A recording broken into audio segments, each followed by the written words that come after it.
Hello, welcome to the Football Social with Sky Bet. We are live right now on Soccer and Football Daily's social channels in a very compact, very intimate sofa, Dave, isn't it? Cosy. Yeah, it is a Football Social special. It is a live watch-along for Liverpool against Man City. Huge game, challengers against champions. Many people expect one of these two teams to lift the Premier League trophy at the end of the season. Joining me on the sofa, we'll go from right to left. Dave Jackson is here first. Dave, in yesterday, in today. Yes, and Arsenal have won. I'm absolutely buzzing. I thought that you would get that in very early.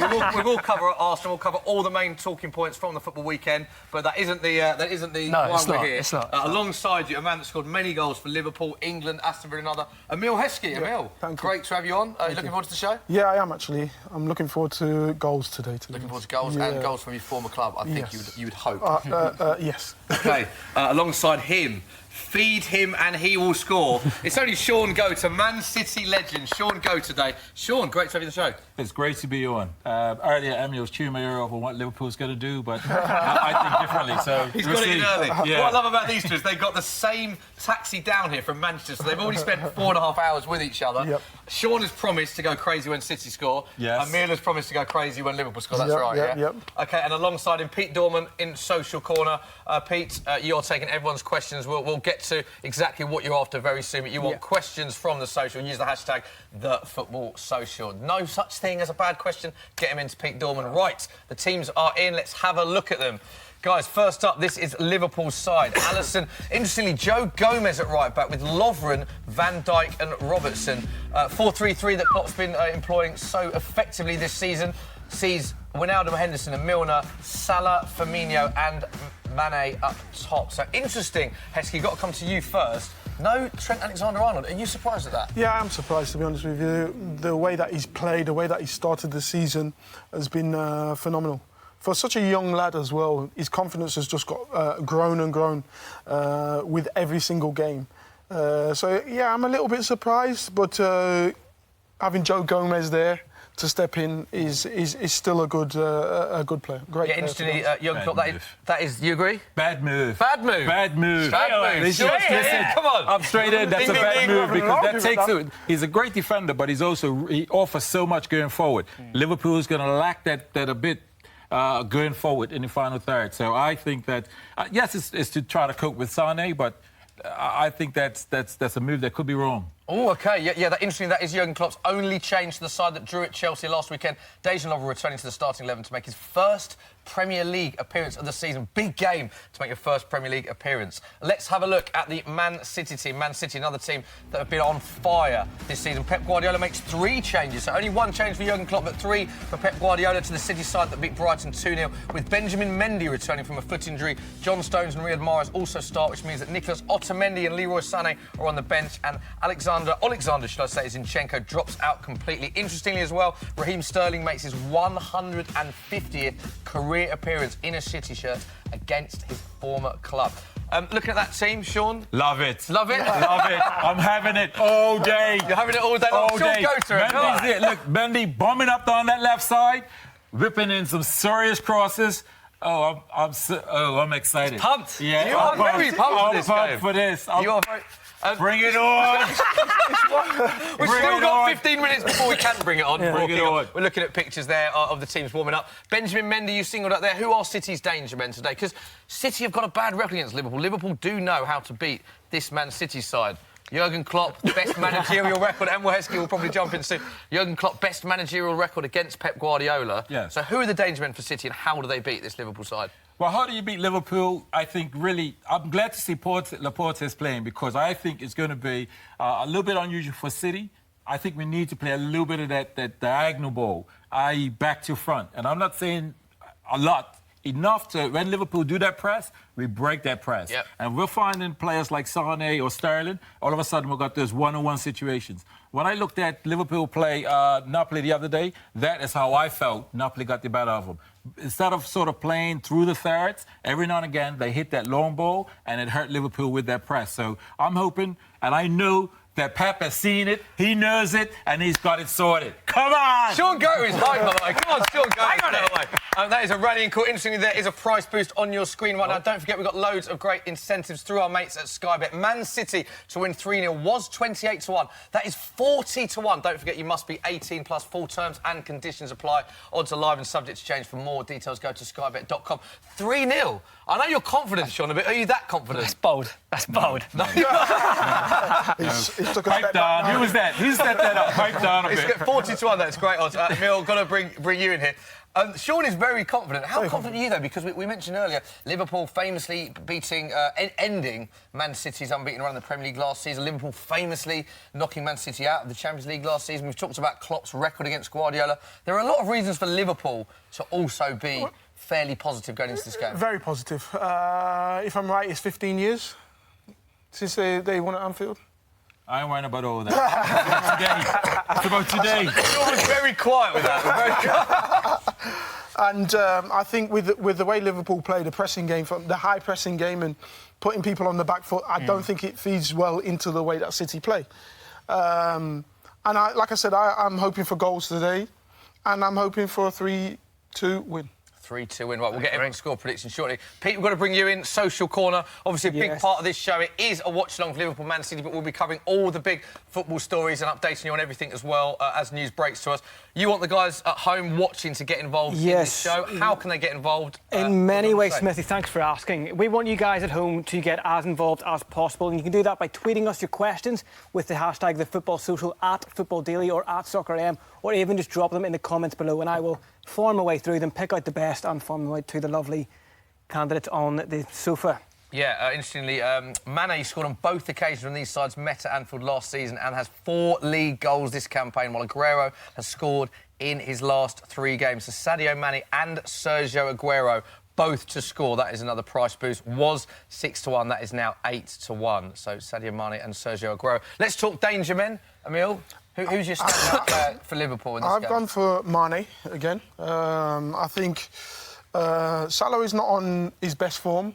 Creates a lot of problems. But I think Mane is the one that is actually relishing taking the lead role at the minute and scoring the goals and getting into the positions that he gets into. I think he's going to be the man to watch. OK. Man to watch for you, Shaun? Well, it's Sergio Aguero without doubt. Come the day, come the moment, come the hour, come the time. Sergio Aguero, he will be the one to make the difference. Oh, Emile's got his hand up. Has he scored against Liverpool? Oh. Well, watch this 90 minutes. I'm glad I'm sat in the middle between Shaun and Emile because it's getting very heated. They have both promised to go absolutely crazy. It's not if, it's when both teams. I'm very confident we're going to see a lot of goals in this game. Yeah. Dave, let's get the neutral's opinion here. Big Arsenal fan. Yes, we'll come to Arsenal later. What do you think of this game? How do you think it'll unfold, mate? I think Liverpool win 2-1. I think. I don't know what it is. I get like Pep just kind of. It's almost like. Okay, let me put it this way. I think Klopp loves playing against Man City. You know, he does, like particularly at Anfield, they're going to come. They're going to put such a high tempo, and I think if Liverpool can take their chances, I think they'll win the game. Good question on the output here. Mark is Liverpool. Do you think James Milner has been the greatest free transfer deal in Premier League history? Hashtag the Football Social. Sol Campbell. Thank you very much. We'll brush over that one. I mean, he's not wrong, to be fair. Very good question. Thanks very much, and keep them coming using the hashtag the Football Social. Now, I'll tell you why that's a good question is because, Emile, we were chatting earlier in the green room, and you think that James Milner has been Liverpool's most informed player this season, don't you? Yes, and at this moment in time, he's probably the most informed English player in the Premier League. You think? Could be. The only other one you'll possibly look at is Kane, maybe. Yeah, scored goals, isn't he? Yeah, but has he performed to the highest level? So there's an argument we were talking about with Michael Owen, and there's an argument there saying that James Milner is probably the best informed. At the moment. Yeah, at this moment in time. In addition to that, what I'll say, James Milner was always so consistent when he was at City. Yeah. He is such a consistent player, and he's just continued that at Liverpool. Yeah. Underrated. For me, he was always like that 8. gave you that 8 performance, Every week, and he's every just week. gone and done that. So consistent, isn't Yeah. he, James Miller? These are the scenes at Anfield, as you can see. Always a great atmosphere Love when these it. two teams meet. Those are the scenes in the stand. These are the players, Man City players and Liverpool players in the tunnel warming up. We are moments away from kick-off, so keep your questions coming in as well. It should be an absolute cracker, this game. Liverpool done some great business this summer, haven't they? I think they've just strengthened in the right positions, in depth, because one of the things that always blighted Liverpool was the fact that when you have a couple of injuries, who comes in and can they do a job? And can they keep that consistency that the others have given? And they've recruited very well to give them that depth in the squad. Yeah, both sides, of course, as we know, unbeaten in the Premier League this season. Both having 19 points, both only conceding 3 goals. Liverpool, 7 points better off and conceded 9 goals fewer than at this stage last season. It's their best start to a season in 28 years. And Man City have lost more Premier League away games and conceded more Premier League away goals at Liverpool than at any other club. Shaun Goater.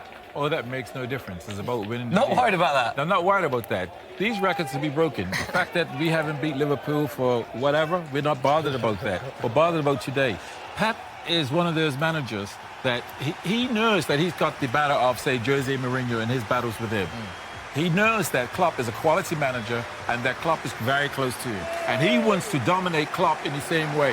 Right now, Klopp is probably, well, we know that Klopp has got the one over him. Yeah. So there's competition in there. And Pep wants to see that right and put that right. Yeah, moments away, players are out of the tunnel. We just saw Sergio Aguero looking very relaxed. He always looks relaxed before a game. And interestingly, we mentioned earlier, Sergio Aguero has never scored or won in 9 career appearances at Anfield, 6 in the Premier League. He's made more appearances at Anfield in his European career without scoring than at any other ground. And Sergio Aguero, for a striker in such form with so many goals, that does jump out. I do think that will change very soon. Sergio Aguero, surely a player of his ability, Dave. He's going to change that. You thinking? Sterling as well there. A couple of price boosts on your screen. Liverpool to win 2-1. That was 10-1. That is now 11-1 with Sky Bet. Isn't it? Don't forget, you must be 18 plus. Full terms and conditions apply.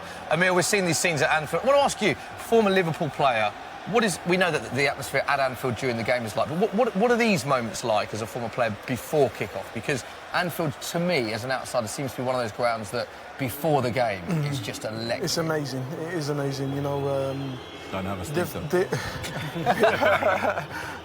the atmosphere, the energy that the fans give you, singing before the game and everything. It's just, you know, it just makes your hair stand up on the back of your neck. Does it? It really affects the performance. It does. It's a great. It's a great stadium to play in front of the fans, to be honest. I have to admit, when you hear the Never Walk Alone, it is really special with the Liverpool fans. Yeah. I have to say, there's times I've sat and watched games and I've thought, blimey, the atmosphere is unbelievable. You can feel it.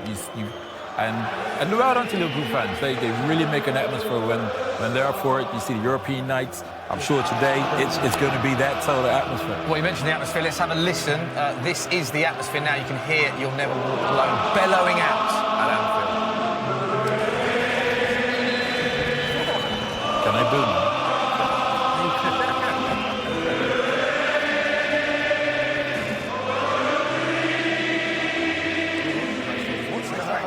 Does it bring you back the memories? Yeah, it does actually.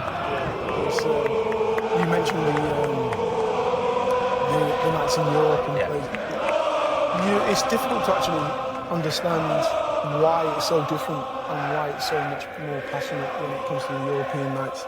The crowd is so amazing, and they give you that extra energy, to go that little bit further. I think things as well, for this particular Liverpool, this is the first time there's been this level of pressure on Liverpool for a long time. Like, you see, when they played them last year, it was like City were already, 10, 12 points clear. Like, now Yeah, they're that's level because of people points. think Liverpool are genuine title contenders. 100%. And I want to see how they can actually handle that pressure, and can they, like, when they actually have to, can they go and get these 3 points? Because if they come away today with 3 points, that is a proper statement to say we are here, not just to challenge City. We're here for the title. Yeah, I don't remember the last season where Liverpool were actually like genuine competitors for the title. They're always like, oh, this might be our year, we can make a good run at it. This year, It seems to be City and Liverpool. Those are the two teams everybody's backing. It's a bit harsh on Chelsea, that, isn't it? Because Chelsea have looked good, I think. I think you can't rule Chelsea out of title contenders. But I know what you're saying. A lot of the pundits seem to think it's between Man City and Liverpool. I think Chelsea have started the season better than I thought they would. Hazard has been probably the best player in the league by a country mile. And they are definitely there, but I still think they're just a wee bit off the fraction of the quality of City and Liverpool. The match has kicked off. Challengers v champions Liverpool against Man City at Anfield into the first 12 minutes, and Alisson playing out from the back. Gota, I want to... Sorry, Shaun. Can I call you Shaun? Gota, the GOAT? What can I call you? You can call me anything. City's playing right now.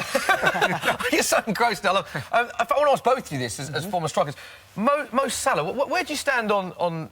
He's a fantastic player, clearly, but people saying that he's not reaching the heights of last season already. And where do you stand on this?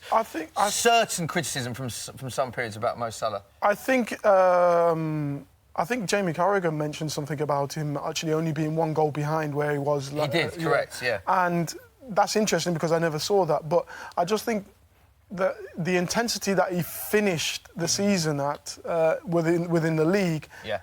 Everyone's expecting that again, but everyone forgets that he actually had a bit of a slow start to the season as well, you know? Yeah. It's a funny one that, you know, you're expecting him to kick on. Yeah, Salah scored in each of his last 3 appearances against City, but only scored 1 goal in his last 7 appearances. 47 goals in 62 games for Liverpool. And of course, last season's PFA. I think with Mo, he was so good last season. His standard was up there, right? And he will still get 20 goals this season, but to expect him to go and get 35 where he did last season, that's a massive loss. It's unsustainable. It was a freak season. He was fantastic, but I don't think you can expect him to do that. And I think if he ends May with 20 Premier League goal season. That's a fantastic. That's exactly what you want from a player like him. Yeah. It's interesting as well because people talk about Salah, but Mane is having the joint worst run without a goal for the club's 6 games. So I'm not saying that the critiques should be out on him as well, but it's harsh that Salah's getting a lot of negativity when he's playing well, just not scoring. Yeah, I think because of the season that he had, he was so good, getting himself into situations, creating them situations himself, and finishing it as well. But the thing is, he scored how many goals last season? Did he score? 31 in the league. No one's counting. And he missed. And he missed 44 goals. He missed a lot of chances. Yeah. 44. Yeah, but again, it's kind of a blessing and a curse, though, isn't it, that he set the bar so high last season that he's almost destined to fail this season. Liverpool on the attack here, Emile. Milner, player we spoke about a lot before the game. Yeah, I think solid start for Liverpool this season. Yeah, it has, and I think like we said before, the high press, is working. You've forced them into making mistakes. Yeah. But in fact, it's exactly how we thought Liverpool would start. Yeah. High pressure, they're at Anfield, they're going to... We've seen it time and time again that City struggle with a high-pressing team. Wolves put them to the sword at times because... Wolves played really well, actually. Because they didn't give them time on the ball, and Klopp's all about this counter-pressing. As soon as they lose the ball, 3 of their players just collapse in on whichever City player has the ball. And City defenders particularly don't like not having that time on the ball. And this is why, for me, today in particular, it's important that City, every now and again, hit that diagonal ball that sort of breaks that press. Because I thought Napoli played it very well, and Liverpool couldn't really cope too much. Liverpool didn't have a shot on target against Napoli. When you think how incredible Liverpool have been this season... With their press. That is incredible, isn't it? So I would imagine that Pep's seen this. But Salah in the box, half chance, Salah! Oh! First chance of the game. It was a half chance. Salah cutting inside, just wide. Worried, Shaun? No, because the form that is currently in. Because the form is currently in. Last season, if this happened, I would have been 1-0 down. Yeah. And I think this would have been a goal. Does well here. Nice first touch. That would have been a goal last season. You think? Yeah. I think so. The form, anything he hit towards goal was on target. Ooh. Yeah, Firmino was just brought down in the build-up there. Liverpool appealing for a free kick. Jordan Henderson, but ref let the play go on, and Salah just wide. There we go.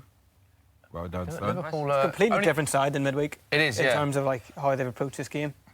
Pete, should we go to you whilst we're with you? Social media, we want the guys to get involved in the conversation. Remind us how people can get involved, and have you got any questions for us? Yes, guys, you can get involved. If you have a question, tweet it to us at Football Daily or at SoccerAM with the hashtag #TheFootballSocial, or just drop it in the comments below. And a lot of the comments have been about this title contention, that this is, the two preeminent teams in the league at the minute. And Alexander Uzovic has asked, do you think this could define this season's winner? Potentially. Considering it's so early on as well, though. I think it's too early. It's quite early, isn't it? But again, it is a massive six-pointer. It becomes a huge statement. If Liverpool win this, it's like they're really contenders because, yes, they've got this over City to be able to beat City. But if City goes on to win it, people will say, well, City's now gaining momentum, and you just got to see how City go in the next 6 games where they continue winning. They got Tottenham not too far down the road. I think Liverpool did the double last season over them, and it didn't define City in the season, to be honest with you. So I don't think it's always great to beat your rivals, but. Well, chance again for Liverpool. There you go. Half a chance, man. Or touch from Mane now, and the danger is half cleared. Liverpool still with possession, though. I think that's the thing about. Did you see in the games last season where the games that Liverpool won? They were so clinical. Yeah. They were so there was like that 10-minute spell in the Champions League where they had 3 chances and scored 3 goals. Like if Liverpool are going to win today, they're going to have to be like they have a chance. They've got to score, and even that chance then, where it was definitely a half chance. Don't get me wrong, but they have to make more of that. They've got to at least work the goalkeeper from there.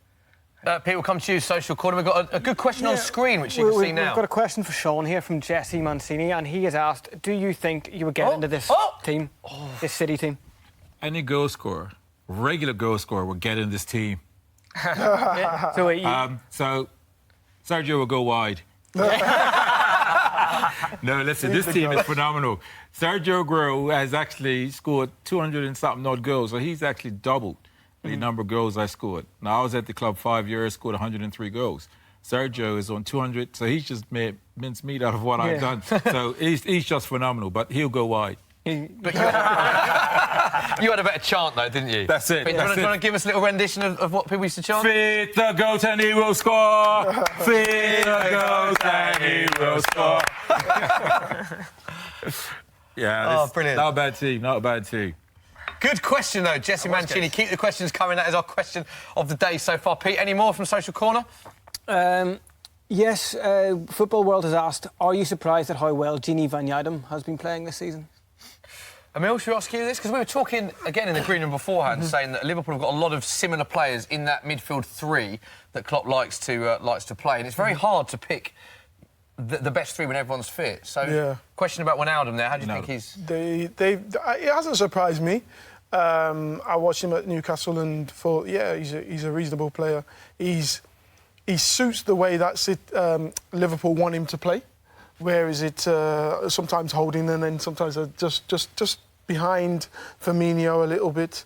But he doesn't really bomb forward like he did with until he's doing it now. Not bombing forward very well, actually. Like he did with Newcastle. With Newcastle, yeah. But I think he suits the way that Liverpool want him to play.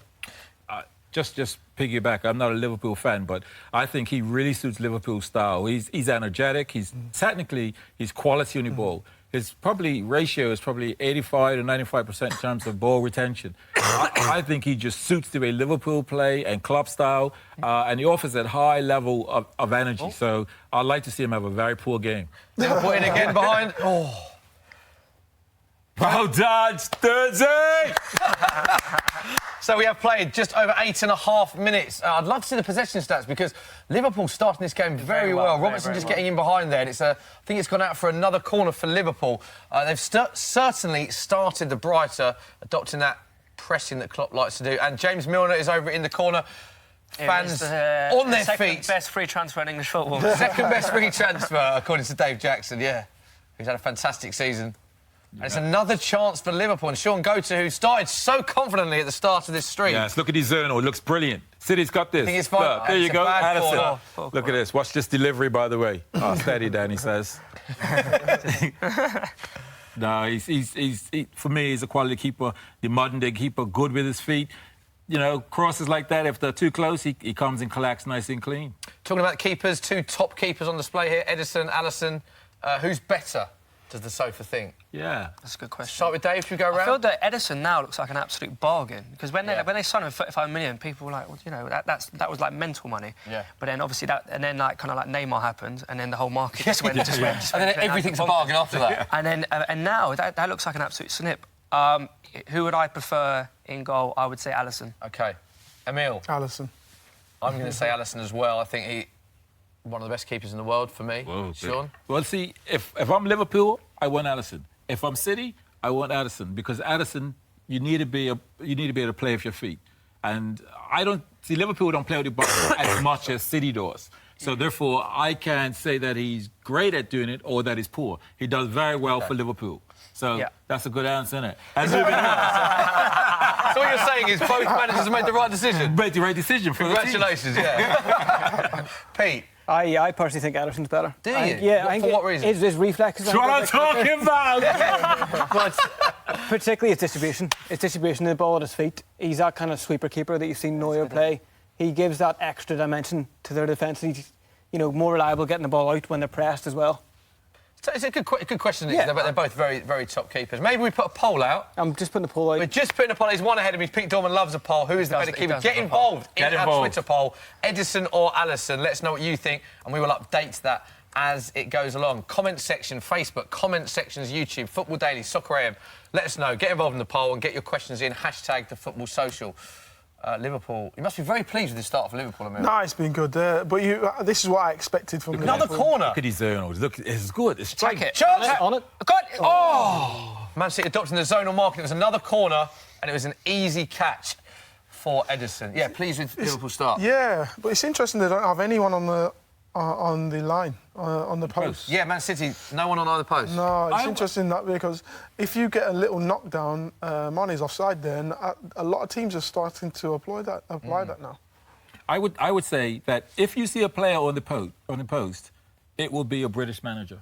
Yeah. Yeah? Do you think? Yes. I'm a student of the game. And so what I'm saying to you is there isn't foreign managers that use players on the post. And the reason being, they feel it's a wasted player. Well, because David Moyes once said that he would do that as well. So it goes against what you just said. Well, when I say British, I mean English and Scotland and foreign managers are the ones who don't put players on the post. David Moyes says he never liked putting someone on the post because he said that if it come out and someone headed it back in 9 times out of 10, you'd catch people offside. Right. And obviously you can't be offside if you're on the post. Yeah. See, so David Moyes is up with it. He's with the programme. Question on screen, Pete. For Emile, this is a good question, this one. This question comes from Rajan Waterman, and they have asked... Good question. Emile, are you proud of the fact that my friend broke his TV when you scored a tap-in for England? No, not scored. Missed. Missed When a you missed? tap-in for England. It's a bit harsh. Yeah, I was, yeah. You know. Was it an expensive TV? Really good answer. You don't have that answer, do you, Pete? No. It's expensive TV. Again. It doesn't say what game it is either. Yeah. OK, so that's I that. didn't play for England, so... Cheers for that question, Rajan. I can also remember when Emile scored in Bayern Munich. It was a pretty decent goal as well, mate. So, yeah. Coming back What a to night the... that was. Yeah. Oh, come on, Fernie. Oh, Come on, it's a chance. son. Here we go. First Here we go. First chance for City. lie down. Sterling's in the box. Yeah. Oh, defending. Good defending. Wow. There we go. That's why he put Gomez there. First chance for Man City. Yes. Here we go. We're just warming our way into the game. Sterling dropped his shoulder. I don't know who Nice it was. Sterling. He said, lie down. They laid down. Do you think he said that? Yeah. He said, lie down. They was out the game. The funny thing is you all hear players saying things like that. yeah. While you're playing. Brilliant. Yeah. There we go. It's a chance. Here we go. Look, there's another set piece. Liverpool, no one on the post. A different style of zonal. And it's half cleared. Kyle Walker with it back Yeah, in. you try your press. Here we go. Here we go. Here we go. Second ball, us, her, counter. Liverpool counter. Liverpool counter now. Got like the red arrows. Oh. Well done, Studsy. So only first real chance for City, Raheem Sterling. And Liverpool back in possession. City clear the danger. 14 minutes gone. Still Oh, like a 0-0. 0-0. It's actually gone very very good games. good. Good games. Should we go and quickly get everyone's score prediction? Dave, remind us what you said. 2-1 Liverpool. 2-1 Liverpool, Emile. 3-2 Liverpool. I'm going to say 1-1. 3-2 City. Come 3-2 on. City. Come on!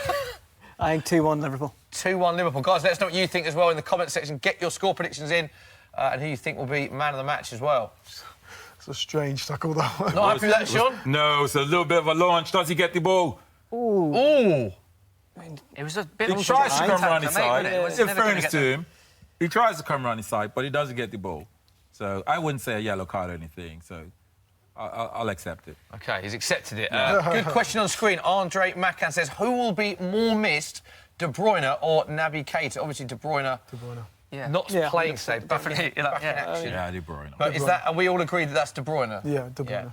I mean, Naby Keita is good and he was fantastic for Leipzig when he was there last season, but De Bruyne is just a different level. It's not saying Naby Keita isn't a good player. It's just that De Bruyne is just the next level They player. have gone a long period of time without De Bruyne, and of course Man City's still unbeaten, so it shows they can win games without him. I think that's more of a testament to their squad depth. You know, probably them and Chelsea perhaps have the deepest squads Very good. in the Premier League. I mean, are you surprised that Naby Keita hasn't played as much? Yes, but as well, when you've seen foreign players come into the league, you generally have to give them a little bit of time to settle in. We've seen it with all the players. Henry, you'll know a few. Perez, even Vieira himself. Give them a year just to settle in. Not buying 50 million for a player. You got to settle in. You got nothing to worry about. I don't think You got nothing to worry about. I don't think the price tag is going to change whether someone's going to. Yeah, but you got everything though. You got great pitches. You got accommodation. Your family's taken care of. You know the welfare program that they have for players now. Your brother's cousin, sister come over, they get a job, everything's all sorted. Emile still makes a good point. Yeah. You have a right to reply. What have you got to say? I don't think that matters to what you can produce on the pitch, because you've got to get used to the surrounding. We look at Cesc Fabregas and players like that. Yeah. It takes them a while to get used to the tempo. Once they get used to the tempo, I think that's it, isn't it? the atmosphere and everything, they turn out to be the best players. The recruitment then's wrong. How long did it take Sane to get into his programme? He hit his programme running. So there's a big difference. You've only got a couple of players that can do that. Salah is another one, hit the ground running. Yeah. But he did also spend 2 seasons riding the bench at Chelsea. So So he needed time. Yeah, so you're helping me. There is a question on that from James B, who has asked, is Salah a one-season wonder? No. Yeah, Emile. No, I don't think so. I think, like we said before, I think if he ends up with 20 plus goals this season, is it a bad season? No, it isn't. No. It's a very good season, and he's a very good player. Yes, we want. Some people might want more.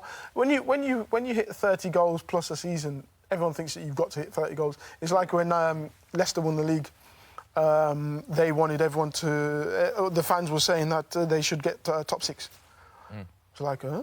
Yeah. No, I'm happy with top 10. You know, and then just take realistic gradually. expectations is what you're saying. Everyone was saying that it was a top 6 they wanted, and I just thought that we'd lost our way mentally a little bit because of the win in the league. I think with the Salah question, everybody seems to forget. Everybody seems to think that his season's just started last year. His career just started last year. At Roma. Before he came, he had a fantastic output, and that was a reason that he probably got that move. So like that's 2 seasons that he's performed well in.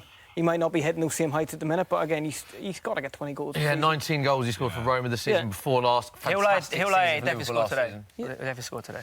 I'll say it now. Score today. Dave Jackson is calling it. Dave Jackson's predictions: Salah will score today. Free kick. Short corner from Man City. Poor that short, wasn't it? Yes, what are your thoughts on short corners like that? It's a waste of opportunity. No, it's not. Oh, okay. The short corner is about numbers. It's about numbers. You use 3, they got to bring out 4. Yeah, so it drags them out. So it drags them out, and then essentially you can have a 3v3 in the box or 4v4, and so then you're giving more space to.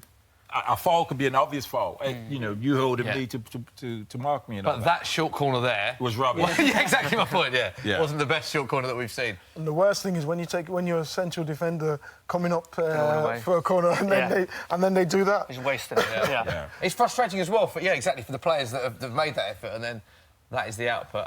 Couple of early results to bring you today. Of course, Arsenal winning at Fulham at 5-1, mate. 5-1, yeah. Lovely jubbly. Alexander Lacazette with 2, Aubameyang with 2. Aaron Ramsey scored 38 It's a seconds fantastic after goal. coming on, which is Really one of good the goal. goals of the season, Dave said. Little Cruyff finished 38 seconds after coming on. Andre Schürrle had equalised to make it 1-1 before the break, but Arsenal up to third with that 5-1. No, we're not third anymore. Chelsea won. And Southampton nil, Chelsea 3. Apologies, yeah, Chelsea, they were third for a brief period, Dave, and then Chelsea winning. But we 3-0 are at above St Mary's. Spurs. Eden Hazard, Ross Barkley So- and Alvaro Morata, which means the league table is Chelsea top at the minute, 20 points from 8 games. Man City second, 19 from 7.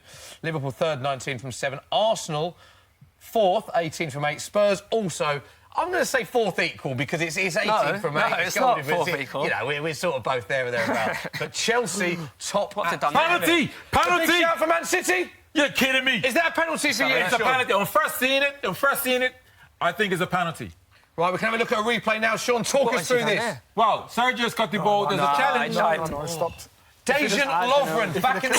This is Dejan Lovren's first Premier League start this season. Is that clumsy tackle? Should it be a penalty? 100% penalty, given, Sean. For me, it's a penalty, but he can't get the ball, so he's making a challenge that he should. I think he pulls out a little The bit. contact's minimal, though. Yeah, Sergio yeah. Aguero goes down very easily. Emile, thoughts on that? No, it's not a penalty. Not a pen? I think it's No, penalty. I I'm think, outnumbered here. I think Give me it some looks help, like City fans. it looks like he tried. He was thinking about taking a little swipe at him, but then pulled out of it. So OK. nothing. The studio is split. 20 minutes gone, still 0-0 at Anfield. Let us know what you think. Sean says definite pen, Emile says not. Let us know what you think in the comment section. Was that a penalty? Should we put another poll out, Pete Dorman? For what? For the penalty? For the penalty, yeah. Well, the last Or something poll- else if you want. Well, I mean, the last poll about keepers is actually incredibly close. Ederson has 49% of the vote and Alisson has 51%. Wow, so that's a good poll. Incredibly torn Great our goal, if audience anything, Smithy. Addison's winning that one, yeah? by 2%. Just like City will do today. And I've got another question, Pete, on screen. Thanks to the questions. Keep them coming. Don't forget, at Soccer at Football Daily with the hashtag #TheFootballSocial. Is it a question or is it an essay? It's very long. That is a long question. Graham Lawrence has asked a lot of people saying having Hendo and Milner is the same lineup is a wrong choice, and that either one should be dropped or a more creative person would play in that position. Do you agree with this tactical approach of Klopp? I don't, because I feel like Liverpool have 3 of the most attacking players in the league up front. Let them do their business. You have to have some kind of security at the back. Because if you had only one holding player or only one defensively-minded player, you're going to get ripped apart. And the thing is, Milner can be an offensive player as well. You got to remember he was a winger before that, and then he played number 10 role. So he is actually more forward-thinking than people, forward-minded than people give him credit to. He also gets a lot of assists as well. And his energy as well to get back is probably one of the main things that he's in. player. Yeah. He's also. I feel like both of them players there and Ederson and Milner, they're very disciplined, which is key. I think Milner is a good shout because he does offer you defensive duties, but he's more creative than people give him credit for. So yeah, Such form as well, yeah, Milner. like the front three is fantastic, but the front three they're not going to be great if they don't get the right service. Literally, just picking up James Milner. Just shanked apart. Yeah, commentators curse as soon as he said that. kicking for position there. Great questions, though. Keep the conversation coming, guys. Get your questions in. Raheem Sterling, we've got to talk about him. Raheem Sterling, interestingly, is 8-1 to score first today against his former club. Now, he's yet to score in 8 career games against Liverpool, but he has never lost in 30 Premier League games when he has scored for Manchester City. A great stat, that is, Smithy. Yeah, it is. It's a good one, isn't it? And Raheem Sterling's a player. Emile, you came on one of our World Cup shows. Raheem Sterling splits opinion a bit amongst England fans in the summer. He had his He should critics. never have been taken off against Croatia. He's a Raheem confident. Sterling. I like him. You like him? Yeah, I like him a lot. He's a confidence player. Give him the confidence, and as you saw with coming back to Man City, what you're going to get. You know, they shop and change. They chop and change their forward line a fair bit. But Raheem's one of the ones that they actually use more consistently. And they've got a lot of options there, haven't Yes, they? they have. And he gives them so much going forward. And he's, like we say, he's an honest player. Works very hard. And also Raheem Sterling making his 150th appearance, as we mentioned earlier, in a 150? City What, for shirt. City? 150th appearance in a City shirt today against his former club, of course, Sean. Raheem Sterling, are you a fan? I am a fan. I think he grew over the World Cup. I saw maturity. I saw him sort of take a bit of responsibility during the World Yeah. Cup, and I've seen the benefits of it. Even with City, I guess he's going there and thought, I'm playing with the world's best players. I need to now start having that belief. And I think in a couple games, I saw it. He was sort of dropping deep, saying, hey, give me the ball. And even if it was learning to someone to get it back, I saw him take a responsibility, like, I'm going to make something happen. And I saw maturity. And I see that in his game now, in the little amount of games that we're seeing of him, that he's maturing and growing as a player. But I think he's kind of had to, because he, more than probably any other player in the Premier League, has been like vilified by the media. He's come under so much scrutiny, unnecessarily so, over the past like 3 seasons. In that, like, it's. I think it's for England, isn't it? I think the thing about Raheem is that his goal-scoring record for England isn't great, and some of the chances he missed. He was even getting criticism for City last year when he had 33 goal involvements over the league. I think, whilst his goal-scoring record for England isn't brilliant for someone in his position, his actual performances for England, I think, have been very good. Yeah. And it's what he does. You hear a lot of other players say it's how he brings other players into the game. It's what he does off the ball, and I think he's a fantastic player. He's a great player, and one thing that he does as well is, because he's so good, he takes 2 defenders away from him. Which frees up other people. Yeah. And like you're saying, he took games by the scruff of the neck sometimes, and he's the one going and dribbling and creating stuff and making stuff happen. A lot of the stuff as well, when you're talking about media, a lot of the stuff was about. It wasn't about. So and in general, especially for a young lad, we're talking about a lad who's what, 23? Is that what he is? Yeah. It can affect you. But he seems to have risen to it as well. I think also he's playing under the best manager for him. Like his game has gone up like the last 18 months ridiculously. Yeah. You know, I think he just instills him with huge confidence. Yes, like to go and take the game to whoever he's playing. He's not scared of making mistakes or whatever. I think the thing is with Pep will be very honest. If he's had just tell him, you should have, and I think as a young player, that's kind of what you need. It's it isn't just about a stick and a carrot. It's about the honesty. You know what I mean? I think both managers are like that, to be honest with you. I think you watch with Liverpool players, and he seems to have that balance where he can actually have a little go at your players, but as well, he's one that is brilliant when praising you. I think they're quite modern managers in that respect. Quite modern. Like Zidane's man management at Real Madrid, he might be questionable tactically, but man management, he's almost second to none. I would have said that exactly. That not only Klopp and Pep, but I put Pochettino in that list. And that if Sterling was playing for any of them, he'd do well, because they are good managers, and they put the arm around him. They'll give him the honesty and say, hey son, you're not doing this right. You can improve on this. And I think he'd perform well, and that's what we're getting from him at City, because Pep's a great manager. And the three best managers in the league that we're talking about. Price boost on your screen now. A penalty to be awarded. Was 11-4, now 10-3. Interesting. Don't forget, you must be 18 plus. Full terms and conditions apply. Big shout for a penalty earlier on, which did split opinion. Tell you what, Shaun, you'll be pleased that the social media has your backing. I'm telling you, well done. 56% believe that it was a penalty. My people, you see. 56% believe that Man City should have been awarded a penalty for that challenge. So penalties rewarded 11-4, now 10-3. Price boost with Sky Bets. James Milner's gone down, and for him to go down, he must actually be injured. We're bigging him up too much. True, James plays for everything, and he's going down. So, clearly he'll be something, because what's James now? 32. 32? Wow, that's when the injuries start coming. They start coming. To be honest, no, because when I was 32, 33, I got a calf injury, then everything started. Calf, your hamstring, your thigh. And up until then, you didn't look like him at 32. no, not at all. I look a lot younger. To be fair to the lad, he looks after himself very well. So. Yeah, he put a lot of miles on the clock. Too. Oh, has he been playing for the age of 16? 16 is the lead, isn't it? 16. So, Shaun, the first poll went your way then for the penalty. Big penalty shout. Big pan. It's a back spasm, we believe, for James Milner. So he is down, but we're expecting him probably to play on. Pep Guardiola, very animated as he is on the touchline. Two of the most animated gaffers on the touchline, Pep Guardiola and Jurgen Klopp. Still pacing up and down, Pep Guardiola. You mentioned it earlier, two of the best managers around. Who would you have rather played under? It's a great Pep question. Or Jurgen It's a Klopp? very good question. It's a difficult one, isn't it? It's difficult. It's not difficult. You're making it difficult. It's a difficult one. The thing is, you got two managers there for myself that would relish to play under either of them, because the way that they approach the game and approach players and bring the best out of the players.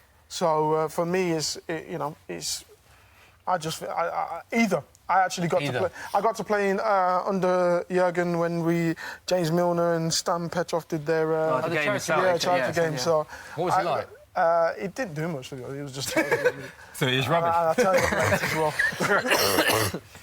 No, that's... You, Shaun? You know what? I'm a bit like Emile because they both suit an attacking player. So if I'm playing up front for Liverpool, it suits me because Klopp wants to play an offensive game, press, win it high, you get chances. Yeah. And so that I would love, because I'll get chances. And the same with Guardiola. Guardiola he wants to play from the back, so the service to you is good. It's not long balls humped up to you, holding up 3 players. It's good service into you where you can score. So both managers will be managers I'd want to play for. Yeah, interesting. Pep Guardiola lost to Jurgen Klopp on 8 occasions. That is more than any other manager. Klopp and Guardiola facing each other for the 15th time in management today. Klopp has 8 wins, Guardiola has 5 wins and a draw. And Klopp has won the last 3 meetings. Interesting. Wow. Question on screen. Yeah, so obviously we're talking about good man managers there in Klopp and Pep. Going the other side of that, Mourinho having a bit of a tough time at the minute, not the greatest man manager. But Mohammed Alvin has asked, should Man United sack Mourinho and replace him with Zinedine Zidane? It's a big story this weekend, isn't it? From like an Arsenal point of view, I want Jose to stay for a long time. From a City point of view as well. Give him a 5-year. Either that will bring back David Moyes, you know what I mean? I'm down for either, really. He's got his head in his hands. I don't know. The thing with it, it's quite clear that the board didn't back him in the summer. So I don't know why they didn't get rid of him in the summer. In the transfer market. Yeah, the transfer market. To me, it doesn't it seems very short-minded. But at the same time, he complains about the squad he has, but he's bought players like Eric Bailly and Lindelof, who he's now saying are not good enough. Yeah, no, but that's... You're right. He's gone and spent like £30 million on centre-backs that haven't been good enough. Thank you. You're right. So why did they start the new season with him? If they clearly didn't believe in him as the manager, they're going to take Liverpool, they're going to take Man United back to actually winning the title, then he's clearly not the right man for him. I think because they were hoping he can then kick on. But exactly, that defence, that team, that squad is his. He's had a couple windows now. He spent, nearly 400? Yeah. And now you're saying the centre-backs can't play out defence? Yeah. I'm not buying it. No, he's playing. Yeah. And for me, Mourinho, let me tell you, was a quality manager. I think he's just probably now starting to move on the other side of where the game has changed. Man management, tactically, he plays a defensive game. We know how he's going to set up and play. Mourinho used to catch us out every now and again when he was at Chelsea. You thought, what's he doing? So, Shaun, going back to the exact question, Mohammed Alvin, should Man United sack Mourinho and replace him with Zinedine Zidane for you? I'm City. I say keep him. But I would say the better thing would be to have Zidane go in. I think it suits. I'll be wary of that and afraid of that because that will be a great move for United to get Zinedine Zidane as the manager. He won Champions League 3 in a row. Yeah. I mean, that's scary. He's such a good manager, man management, that players like Pogba and Martial would be so good under him. They'd have so much confidence. Yeah. And I think Mourinho is very close to creating a pretty toxic atmosphere at United at the minute. He's digging out the board. He's publicly digging out his players. Yeah. It's him. He wants to be centre of attention.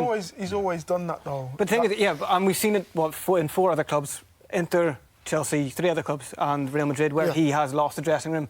He has ended up just essentially sacking himself because he's gone too far. How would you guys as ex-players reacted? You see, he's very vocal in his post-match interviews when his team aren't performing. Have you ever had that in your career when a manager's come out and criticised the team? And how do you react to that? You just deal with it. It's different now to when we were playing. You had to deal with a manager. Well, you saw with Hull, where they've given you this on the pitch. You have to deal with that. You can't say anything. You just got to take it on the chin. And we had the mentality of, all right, I'll show you next time. I'll show you what I can do. But now it's totally different. You've got to be loving. Got to be a little more loving now. That mentality worked really well when he was at Chelsea with Hazard, in that Hazard proved him wrong. But then the season after that, when he was still getting dug out, he flopped. But it's not just Hazard, he did it with Joe Cole, who excelled. She was telling us about did it with Luke Shaw as well, who's taken 2 seasons now to come. Shaun Wright-Phillips, who went from Man City, when he was probably the biggest prospect in English football at the time, to Chelsea and started really well, but then slowly started to fade a little. And also, if you look at the players he has nurtured at Chelsea, like De Bruyne, Lukaku and Salah. Yeah. You know, It's interesting, isn't it? From chatting to a lot of Man United fans that I've spoken to, a lot of people think the problems aren't just Jose Mourinho. There's bigger problems at Man United with the board and things like that. I mean, I don't think just getting rid of Jose Mourinho solves all of Man United's problems. I do think it's about 60% of the problem, though. In that, if you get a man manager in that, Zidane is not a long-term manager. There's no way about that. But the modern game doesn't really cater to long-term managers now. You know, it's 3, 4, 5 seasons. No, it's not. And you need a quick turnaround. You need instant success in a club like United who expect success. Zidane will come in. I think just change a different aura about the dressing room. They'll enjoy football again. They don't look like they're enjoying even the same group of players, they're still a long way off these two teams now. They're still a long way. Even if you had a Zidane or you had... I think attackingly they're good. It's a problem. You don't understand why the board's a problem? Because if they've given him these 3 windows and backed him, Yeah. why are they a problem now? Because of this last window? That's why I don't understand. That's your team. Your team should be closer to City, to Liverpool after 3 windows. So I don't understand. For me, I think it's a cop-out to say it's your board. But, well, the thing is, with City and Liverpool over the past, 3 seasons or whatever, they've pinpointed where their weaknesses were. City went out and spent £150 million on wing-backs. Yes. Liverpool went out, got a keeper, got Van Dijk. They've strengthened where they needed to strengthen. United haven't bought world-class centre-backs or a replacement for Valencia. Luke Shaw has, he's come good, but they haven't bought another left-back. They've bought attacking players. They've bought the same type of players that they already have, like bringing in Alexis Sanchez, paying him $350,000 a week. Silly. When they have I think players that's like what Rashford and Martial. is Mourinho's gripe, though, is that he wanted to bring in those players. They were linked with 5 centre-backs over the summer, but the board didn't back him in this particular window. Why would they give him more money to sign more centre-backs when he signed? But they did need a centre-back. I think But he's already signed. Yeah, no, 100%. But from the board's perspective, he's already spent £65 million on centre-backs, who he now thinks aren't good enough. Do you think Sanchez, Lukaku and Rashford, Jesse Lingard are that much worse than this front 3 of Liverpool or front 3 of... I personally, I think if you get them playing well, they're fantastic players. The thing is, United going forward have immense attacking power. At the minute, they're not playing, they're not showcasing that. But the players they have are immense attacking ability. The problems come with their defence. And again, you also have the best keeper probably in the world. He's the best keeper, yeah. And he plays a defensive game. that doesn't work out for me. Yeah. For me, they don't have an identity. That's normally a valid point. I mean, you look at Liverpool, you know what Liverpool, they press, they play attacking football, they're in your face, good tempo, City, possession-based football, playing through the third. Yeah. You have identities. I don't know United's identity. Yeah. The other day, watching the game, and I'm looking at United, and I actually went inside. I never would go inside when a Man United game was on, because I'm not going to miss anything. Yeah. Because what's their identity? And I think for me, I think that's the issue. Mourinho he doesn't quite know. Yeah, I think a lot of the problems also stem from not having a commanding voice at centre-back. The actually play there, they want to be the second centre-back. Yeah. They need a leader in that. But then he takes Bailly off, who I would say is arguably United's best centre-back, although he's just now been vilified and his confidence is shot to bits. And he replaces him with a 20-year-old Scott McTominay, centre-mid. I think and he's been like, he's like, what, you're centre-mid and you're young, but you're going to fix the centre-back problems. And then he pulls him up at half-time centre-back and takes him out in the press. They've been spoiled in centre-back. If you go as far back as Steve Bruce... Pallister, and then Jaap Stam, then Rio, then Vidic. You can just keep going, and they've been spoilt because they've really, really focused on that area in. But I don't think United have had a commanding centre-back since that Ferdinand-Vidic pairing. There you go. I'm just thinking, he's talking about United centre-backs. Do we think that Liverpool centre-back, Van Dijk, do we think that type of centre-back, demanding and telling players where to go and be? I think so. I think so. They've looked totally different since he's played in there. Yeah, and if you look at how questionable the likes of Lovren were a couple of seasons ago, now that he's got a commanding centre-back who dictates that line and controls that line. And they never had that before. They never had that since Carragher. Yeah, it's the thing. It's the same thing with United. They don't have a person to take responsibility. Interesting you mentioned Carragher there, because I did an interview with him yesterday, and he said something brilliant about Virgil van Dijk. He's a massive fan of Virgil van Dijk. He was saying He says he thinks he is in the elite of centre-backs in world world, football. yeah. The only thing that's preventing him from being compared to the likes of Varane and Ramos is the fact that his trophies. He goes, but that doesn't necessarily define your individual qualities. It's just why a lot of people... Ramos is a fantastic player, but obviously it's a lot easier to be considered in the best team in the world when you're lifting Champions League trophies or lifting World Cups. And it's a very good point, because Van Dijk has been superb this season. Yeah, he has. Absolutely superb. I will go one step further with the home. I think Gomez has been a beast. Yeah. I think he has been a beast. With He's that been said, strong. Shaun, interesting to see what Klopp's done with his starting 11 today. Then. Yeah. I mean, again, playing out there, he obviously feels and knows he's got the ability to do a sound job and keep City's wide player quiet. But that pairing, normally you don't ever mess up a centre-back pairing that's doing well and solid. For a big game as well. Yeah. But is Trent Alexander, is he got like a slight injury or something? He's on the bench. He's on the bench. He's on the bench. He's on the bench, but I mean, I think He's a great player. Over the past 2 Robertson, seasons, their wing backs have been a revelation. Andy Robertson on the ball now. It was cheap, obviously, like 3 million or something. Yeah, Like, it was ridiculous. And of course Trent Alexander-Arnold. You know, they've been solid defensively, but going forward, I think they've been really impressive. The balls they've been putting in, teams just don't know how to deal with them. Yeah. Watch this here. Chance for Man City, it's gonna slight dub chance him, out wide, Riyad Mahrez, and it is cleared. Yeah, that is the only change for Jurgen No, but Klopp's the side. thing we're just talking about there, so like Van Dijk had to come across them, right, and he was pointing to his other centre, get there. Get there. That's the kind of thing we were talking about, that almost like the two Man United said, they don't have that. Yeah, they get so lost. you end up like, so you end up just conceding cheap goals. Yeah. I mean, well, the space against Newcastle yesterday, the space Muto had to take the ball down, turn and shoot, it was like schoolboy defending. It was that nobody wanted to go to the ball, nobody wanted to meet the ball and clear it. Yeah. They just let him take it on his chest and turn inside the 6-yard box and get a shot off and score. Yeah, that is the only change to Klopp's side, as we said earlier. Trent Alexander-Arnold not in the side. Interestingly, it's his birthday today and he turns 20, so happy birthday, Trent. 20? Yeah. Happy birthday, you're dropped. Happy birthday, left out of the team, Yeah. Liverpool better get him a cake. He'll be gutted with that. We all said at the start of this game, one thing this game always has, Liverpool-Man City, goals. 40 minutes gone, it's 0-0. You can't really say there's been loads of chances. No, there's not even been great chances, is there? No. Tight. It's been one of those games that defensively both teams have been fairly solid. Been on it, yeah. Yeah. There's an interesting question here from Phil, who's asked, who do you think is a better front three, City or Liverpool? Who's the better That's a great front three, question. That's a City really or good Liverpool? question. Because they are probably the two best. Well, I'd say Strike that forces City in has the more league. goals, so that's your answer. The thing is, Liverpool play the same front three all the time. Yeah. City can actually Last season. change theirs so much. I mean, having a player like Gabby Jesus, who's struggling to get in the team, you know... Sane doesn't get in the team. Yeah. You know, so I think City have more in depth, but I think Liverpool's is their starting ones are cemented and probably better.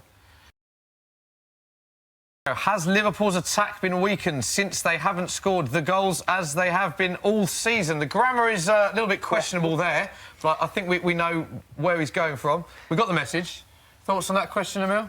I don't really understand it. I'm just trying to dissect it. Have Liverpool's attack been weakened since they haven't scored the goals? No. I just think They're basically not scored as many goals as as many last goals season, is as what he's last trying to say. season, yeah. Thank you for the question, Joe, and keep them coming. Emile, thoughts? No. I still think they're creating a lot of chances, but they need to be a lot more clinical than they have been.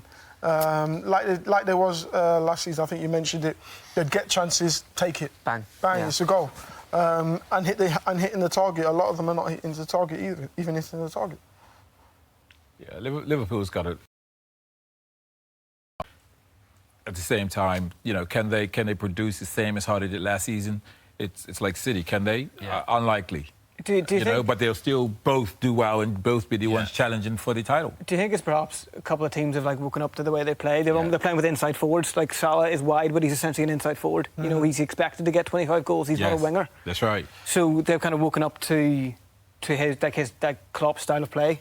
It's a good point Shaun makes as well. We're talking about Mo Salah. Can he replicate the form of last season? It's going to be very hard for Man City to replicate what they did last season. I've got it in front of me here. The records that they broke, club record of 30 league games unbeaten, which ended at Anfield Court. These are all the records league season, 100. Bang. First side to reach 100 points in a top-flight season. Bang. Most wins in a top-flight season. Sorry, most. I think you're going to do, Bang. bang. 32. Drop your mic. Most goals in a Premier League season. Bang. Biggest title-winning margin. Bang. Consecutive wins in a Premier League season. Bang. Record goal difference in a Premier League season. Bang, bang. There you go. So it's going to be very hard for Man City to do all of that again. Did they have an undefeated league title? No, they Bring it back to the Invincible.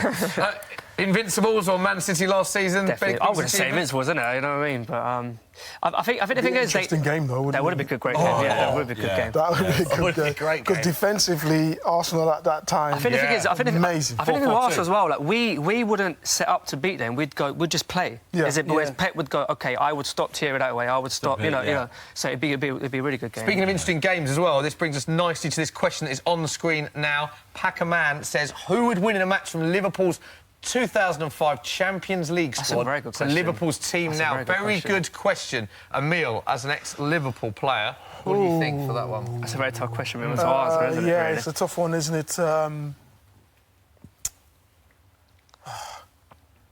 It's a difficult one because at the end of the day, they won the Champions League, so you can't go against them.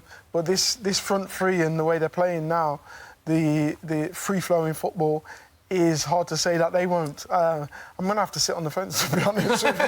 It's because Liverpool's team, that team that won the Champions League for Liverpool, notoriously, a lot of people did say there wasn't many world-class players in that. There's probably more in. There's more now, but quite rightly, one of Klopp's biggest critiques is that he hasn't won a trophy. I think the thing with it, like this front three against someone like Buddy Traore, it'd be disgusting. Like with all due respect, he's still won the Champions League, so you know you can't. But with Stevie G in your team, anything is possible. But then you tell someone like Jordan Henderson, just do a job on Gerrard. You know what I mean? And then the rest would take care of itself. Milner. You know. One of the best players you played with in your career, you said earlier, Steven Gerrard. Yes. Just a driving force from midfielder. From midfield, you pass the ball to him, and he's the one that's going to drive. And there's not many midfielders now, central midfielders now, that you give the ball to, and they go past players. They take their midfielder on. Box to box. But it's not even the box to box. They drive with the ball and they create stuff. Yeah. They open things up. Ball progression. From defence through the lines. You know, Stevie could get the ball on the edge of our box and then drive, and he's next to me. He's at the edge of their box because he had this long, gangly stride, and it was just got you going.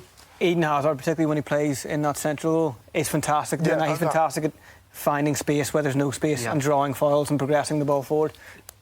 But there's not many who do that. No. Yeah, for me, he was all round. He could do exactly that. Drive forward, like how Yaya Toure used to do for City. And you think, powerful. Yes. He also had the goals outside the box. He had a tackle in his game. He had that leadership commanding from his team. Yeah. He really did. So going back to that previous question about which team, I would go with the 2005 team. You go the 2005 team? Yeah, because they won the Champions League, but Stevie G, I mean, he's a player. You don't normally players have one or two qualities, but look at someone like Dele Alli. Very complete player, isn't he, Stevie G? Yeah, complete. I would have put him ahead of even Lampard. Lampard was a goal scorer. Yeah, I prefer that Gerrard, broke from the box, but he didn't tackle like a Stevie G. It was a 50-50, break up a play, then kill a ball. Yeah, Stevie G was the complete midfielder. I think he was. He was like a proper captain as well, wasn't he? Like if your team were down, he's the one who's going to pump his chest and go, you know what, we're not going to lose today. Right, there is the half-time whistle. Clock running down the tunnel. It is 0-0 at the break. We all said there'd be goals galore. There haven't been any goals. Haven't really been that many chances either. Liverpool started the game very brightly. That high press that Jurgen Klopp likes. A lot of chances, a lot of corners as well, but with no real chances for Liverpool. Man City, penalty shout. Aguero is brought down. There he is there. But the ref didn't give that penalty. We think it might have been a penalty. It did cause some debate in the studio, but no real chances after that. And it does go to the break at 0-0. Yeah, so guys, goals from Shaun. You're adamant there's going to be goals galore for your beloved City. Well, yeah. See, City just have to play their way in the game, and this is all. We are the better. City are happier with the halftime. Yeah. We're going in and we're saying, okay, there hasn't been a great deal of onslaught with with Liverpool, and we're just playing our way into the game. We've also got a plan B. We've got people like Shaun that come on and cause damage. So it's just about containing and making sure Salah's not allowed to have a big influence on this game. Mane, obviously Firmino as well. So we're quite happy with how it's going right now. I mean, we're looking at chances here. Liverpool's first 10 minutes that I mentioned, that was Liverpool's best part of the game. But as I think Dave alluded to earlier, they'll be gutted they didn't take one of these chances in a big game like this. Definitely. I think, as you see with Liverpool, the first 10, 15 minutes, they're really on the front foot and they really put the pressure on. Yeah. And that's when... But you've got to take your chances when that happens, because, especially with a side like Man City, you're not going to create loads of chances, are you? So you've got to take them chances. Right, we can now cross, I'm very pleased to say, to Anfield. Two of the Football Daily guys, Kieran and James, are there. Two Man City fans, of course. Guys, how are you? Can you hear us? Yes. I mean, I can. James is next to me. We can't hear them. We can't hear them, unfortunately. Hello? James and Kieran, can you hear us, James? Oh, we will come back to them very shortly. They are at the game, two big Man City fans, so when we've got them, we will come back to them. We'll carry on talking. Hopefully, we'll speak to them. They're very excited that Shaun Goater is in the studio. Of course they are. They were pumped. In fact, we actually asked them on Friday, would you prefer to go to the game or come to this and meet Shaun? They were like, it was such a tough decision for them. Shaun, it was ridiculous. That's the effect you have on Man City fans to this day. Listen, when fans love you, they love you. Exactly. You know, the fans out there love you as well. They love me? I mean, no, not compared to you. No, I mean, I didn't even know I had any fans. Thank you very much, Shaun. No, but when you do well, and Emile will also, speak on that as well later, but when they love you, they love you. When you've done well for them and give your all. That's the key, isn't it? Like when you see a player, so for example, prime example for me, I know he's not a legend at all, but someone like Francis Coquelin, all right? Again, no. Hold on. Like the thing with me with him, right? Every time I saw him, he always used to give everything, and that's all I can ever ask for. Yeah. It was a very bad time for Arsenal as a club, but he used to give everything, leave it all on the pitch, and when they do move on, you still kind of look out for the results. You kind of see how Valencia are doing and stuff like that. Yes. But anyway, so by the way, I was not comparing Francis Coquelin and the Shaun Goater there, but by the way. Please don't try and throw me under the bus there. I was not trying to compare that. Go out of that. But I feel they're very excited for Shaun Goater. I guess. Yeah, I think. I was absolutely pumped to come and meet Shaun as well. You know what I mean? So. Well, hopefully, Shaun, we will be joined by them shortly. Yes, anyway. we've got to get them on. Come on. Hopefully, get them back on. Disappointing with Man City first off. How do you analyse that first half? Yeah, it's not. I think Pep has realised that going full throttle with Liverpool plays a bit in their hands, and so City are not going that full throttle, and I think it's just playing themselves in the game, which is allowing Liverpool not to really counter, and that's a huge part. I feel if Man City can come away with a point, they've done well. I really do. Like away from home. The way this game's poised, I think one moment of brilliance is going to change it. Yeah, judging by looking at the attacking players, the quality of them. They all have the quality to have that one moment of brilliance, just out of nowhere, changes the game, and I think that's how this game will probably be. Which, if you think as well, in the game last season when it was like actually Ox that popped up with a goal, wasn't it? It was pretty flat, wasn't it? And Ox scored, and that was on for like 35 yards. Yeah. And then, we were saying, go on, shoot. No, don't shoot. It's one of them. As soon as they shoot, regret it.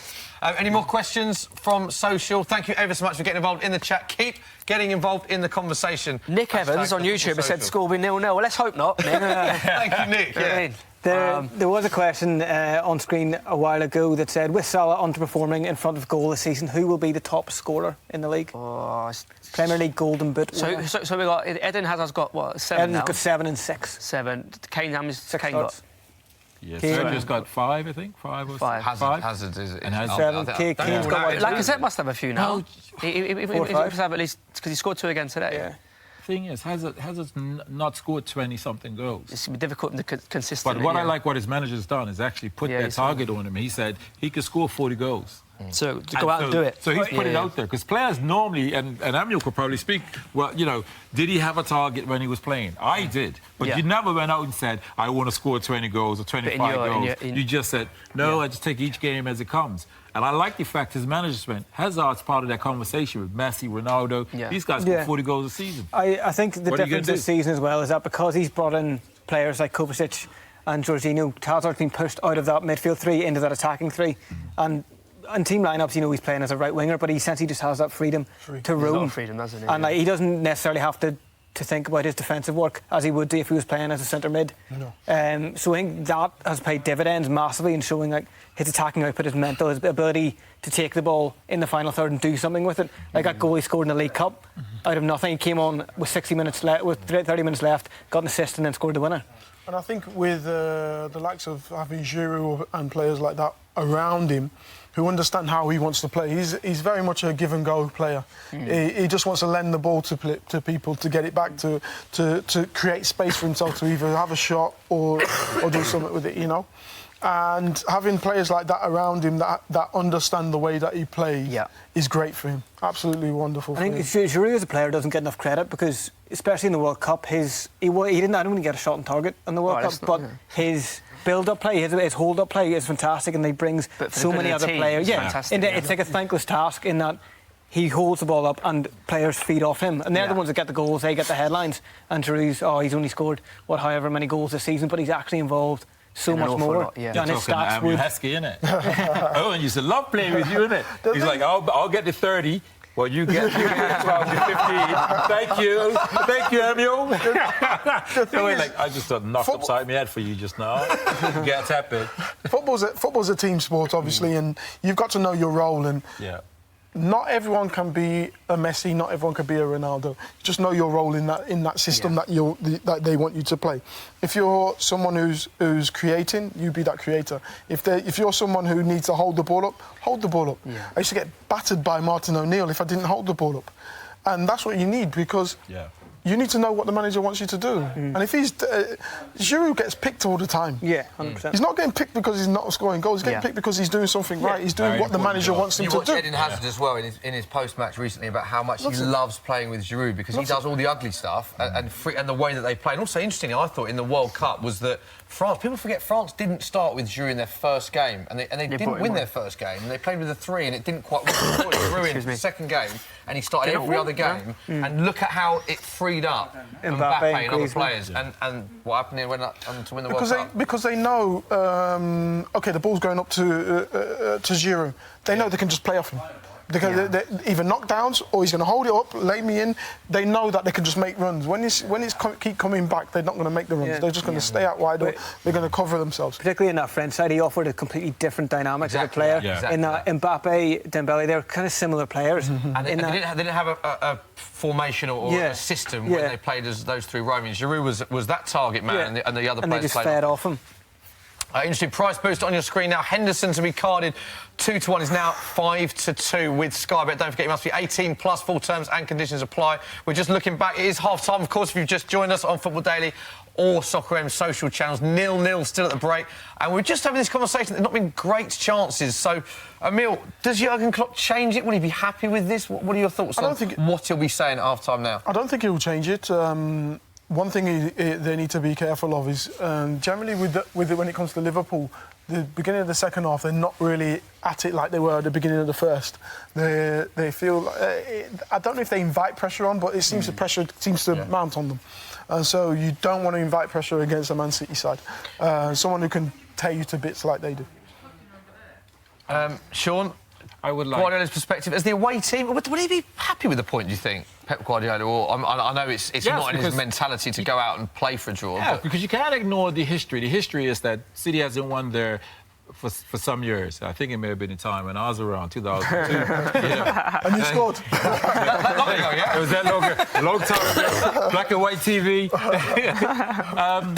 So City will be happy with the draw. But I think that it's not a bad thing, actually, if Klopp goes in and says, listen, we've got a racy tempo, do this, do that, and this can play into City's hands, because then it allows City to be able to play a counter-attack game and catch, Liverpool on the attack sometimes. Just watching the scenes now at half-time. Robbie Fowler, a Liverpool legend, former player of both clubs, of course, with Ian Rush at half-time. What a player he was, Robbie Fowler. Unbelievable. I played with Robbie and one of the best, probably the best finisher I played with. And that's big praise, because there's probably a lot of good players in England. Particularly Owen as well. Yeah, he's Robbie Fowler's always scored against Arsenal. Natural finisher. Just knew where the goal was. Yeah, natural finisher. Some of the goals that he scored, even in training, You watch him, Emile, we're going to do this. Bang, OK. All right, try that one. Bang, OK. Surely that's something you can't teach, though. It's instinctive. It's instinctive, a lot of it. Michael's was as well. Michael was instinctive. He knows where to be at the right time, and that's more instinctive as well. Robbie came to City my last year. And you were there with him, weren't you? Yeah, exactly. I mean, talk about finishing. David Seaman was in goal. David, like, he will plant his feet. The next thing you see his back picking out the net. Yeah. He just couldn't stop Robbie's shot. Robbie had this little back left, bang, in the corner. Yeah. Bang, always top in the corner, yeah. And you just thought, oh my God, you got your workout here. I was like, put me, Chano. No, but he was a finisher. Best player you played with in your career, Shaun? Well, I never had the opportunity to play with Emile Heskey, so it would have been Emile Benarbia, midfielder. Yeah, he got French Player of the Year. I remember him, we didn't know enough about him because, as we do, as England fans and everything, we just concentrate on the England game and what's happening in England, in the Premier League. He won French Player of the Year. He came and he started finding me when I didn't know I was free. Yeah, he was quality. Left foot, right foot. Normally you get a player, and Emile will vouch for this, you get a player and you go, when it's on his right foot, you can make the run. It was on his left foot, I could make that run, and he could still deliver that pass. It was quality. For me, out of the players I've played with, I played with George Weah as well, he could get into this current team. Really? Yeah. Wow. Ali Benarbia was this type of player in terms of, like, the David Silva player, the cute pass, but he needed the player to make the run. Okay. I remember this was towards the end of my time. Anelka was like, I ain't making that run. Give it to me and I'll go cross 3 players. Yeah. So he actually killed Ali's game. Oh, really? Ali Okay. liked a player like me. I just make that run and he could just slide it and find that pass. So he was quality. If he would make this current team, who would he replace? Who would he replace? Because, again, that's a pretty Gundogan phenomenal... is not in the team right now. It's an easy one, eh? Well, I mean, in terms of, like, the creativity in their midfield three, it's fantastic. Yeah. And you still have Kevin De Bruyne come back from injury as well. Yeah. Well, So just like for both managers now, who has got the better players on the bench to change this? Like, because obviously we've got Sane on the Man City bench. Who have, like, Liverpool got that's actually going to, from, like, an attacking point of view? Because that's the thing, like, their front three is amazing. Well, but, Sturridge, like, innit? I mean... Sturridge, but yeah... Well, 18's a game against Chelsea. He really did, yeah. Unbelievable. And I think there's a belief of Sturridge as well. I mean, since the last couple of games, he's come on, he's really impacted games with scoring some great goals. So there's a belief. He comes on in this game, the Liverpool fans will go up because there will be a belief. Didn't you? Yeah, it's not like he went 6 games and come on, made a difference in 1 or 2. They'll have a belief, like, they'll be thinking, OK, when are we going to bring him on after 20 minutes? The thing is, with Sturridge, I don't think no one's really questioned his ability. They've only questioned his injuries. Yeah, I've always felt bad for him. Yeah, because he always showed such quality. Like, even when he went to West Brom a couple of seasons ago, started fantastic, scored a goal within like 5 minutes and then got injured. Yeah, was out for 3 months. He just can't catch a break. It seems. I mean, that's the thing. If he's fit, we definitely would have gone to the World Cup. You know what I mean? Yeah. He offers you something different to what everyone else is going to give you. Right. These are the scenes. Players nearly back out. There's Jurgen Klopp looking quite calm for Jurgen Klopp. He's animated a touchline, jumping up and down in the first half. He's sat in the dugout. Pep Guardiola comes out. Here he is. These are the live scenes at Anfield right now. Do you think both teams would be quite happy with a point here? Can I just say we interrupted? Sean was about to do a chant there. Sorry, Shaun. We got Guardiola. We got... Next line, what's the next bit? Well, we've got Guardiola. So that's what's going to make the difference. We've got...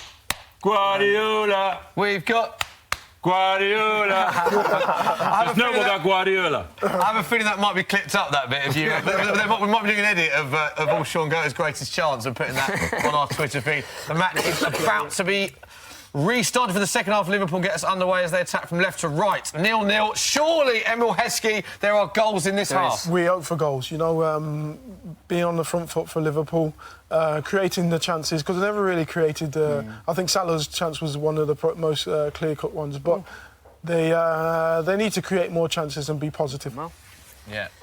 Is this a game you're happy just not to lose, though, considering the top? No, I don't think so. I don't think, like we said before, I don't think this determines who finishes top at the end of the season, though.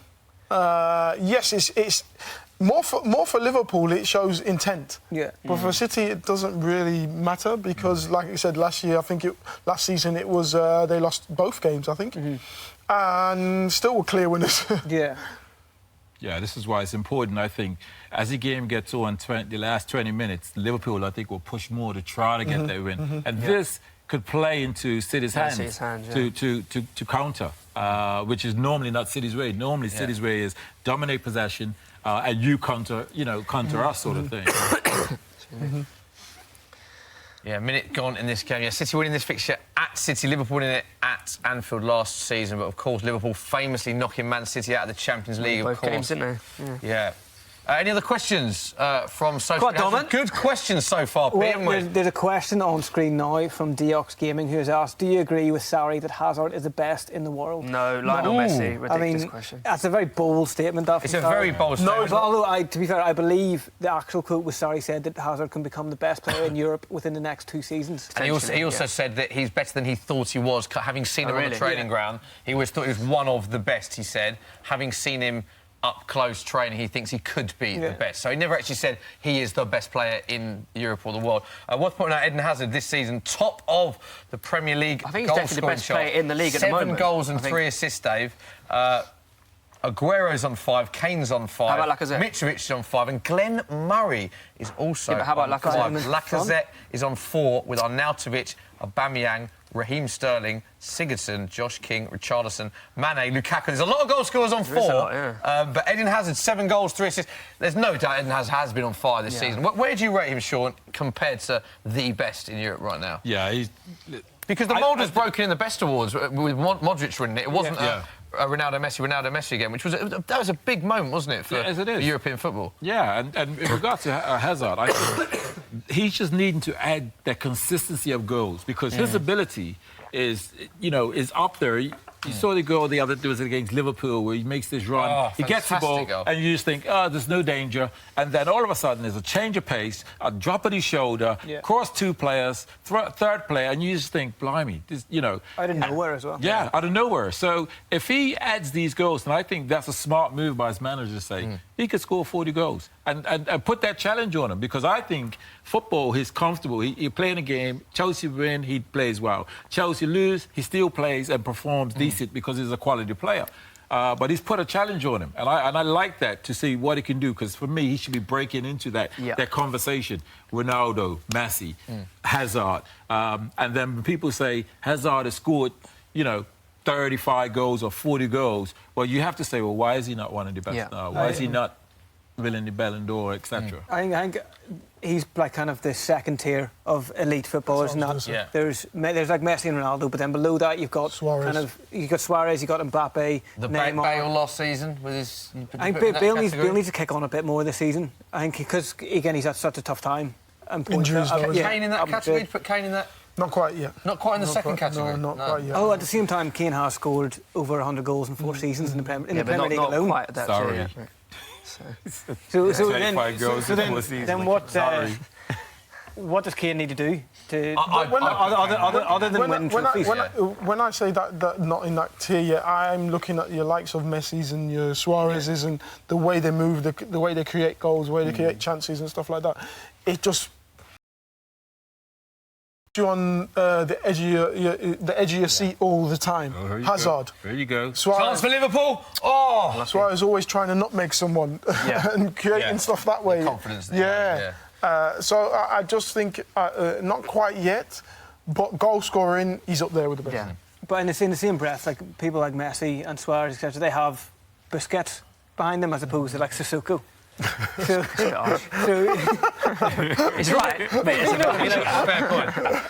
I think you also need to take that with a pinch of salt, and that what Harry Kane's done at Spurs. His goal scoring record's phenomenal. Yeah. Golden Boot Premier League, Golden Boot Premier League, Golden Boot World Cup. But to be honest, this is generally not me trying to dig him out, but surely he has to win. So maybe he has to leave Spurs to actually be like. No, I don't agree with that. I don't get the argument yet. I don't get the argument Messi or Ronaldo have to win a World Cup.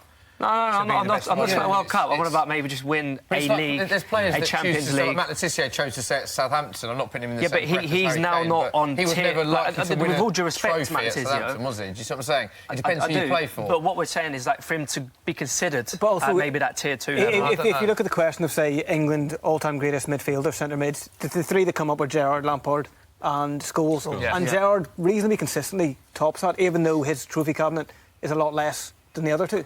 Well, the only thing he was missing was the league, wasn't he? He won the Champions League. He won Yeah, but about if you look at Scholes' You in terms of like UEFA Cup, magnitude, the amount of trophies they've won. Well, then you could argue that you're better. It's easier to be good in a good team with those players around than it is to have lesser players around you. No, but I think raise your game even more Yeah. if you've got lesser players around you. Yeah, I can. Surely I can playing in speak that to Man United team. Yeah. I can speak to that in my early part of my career.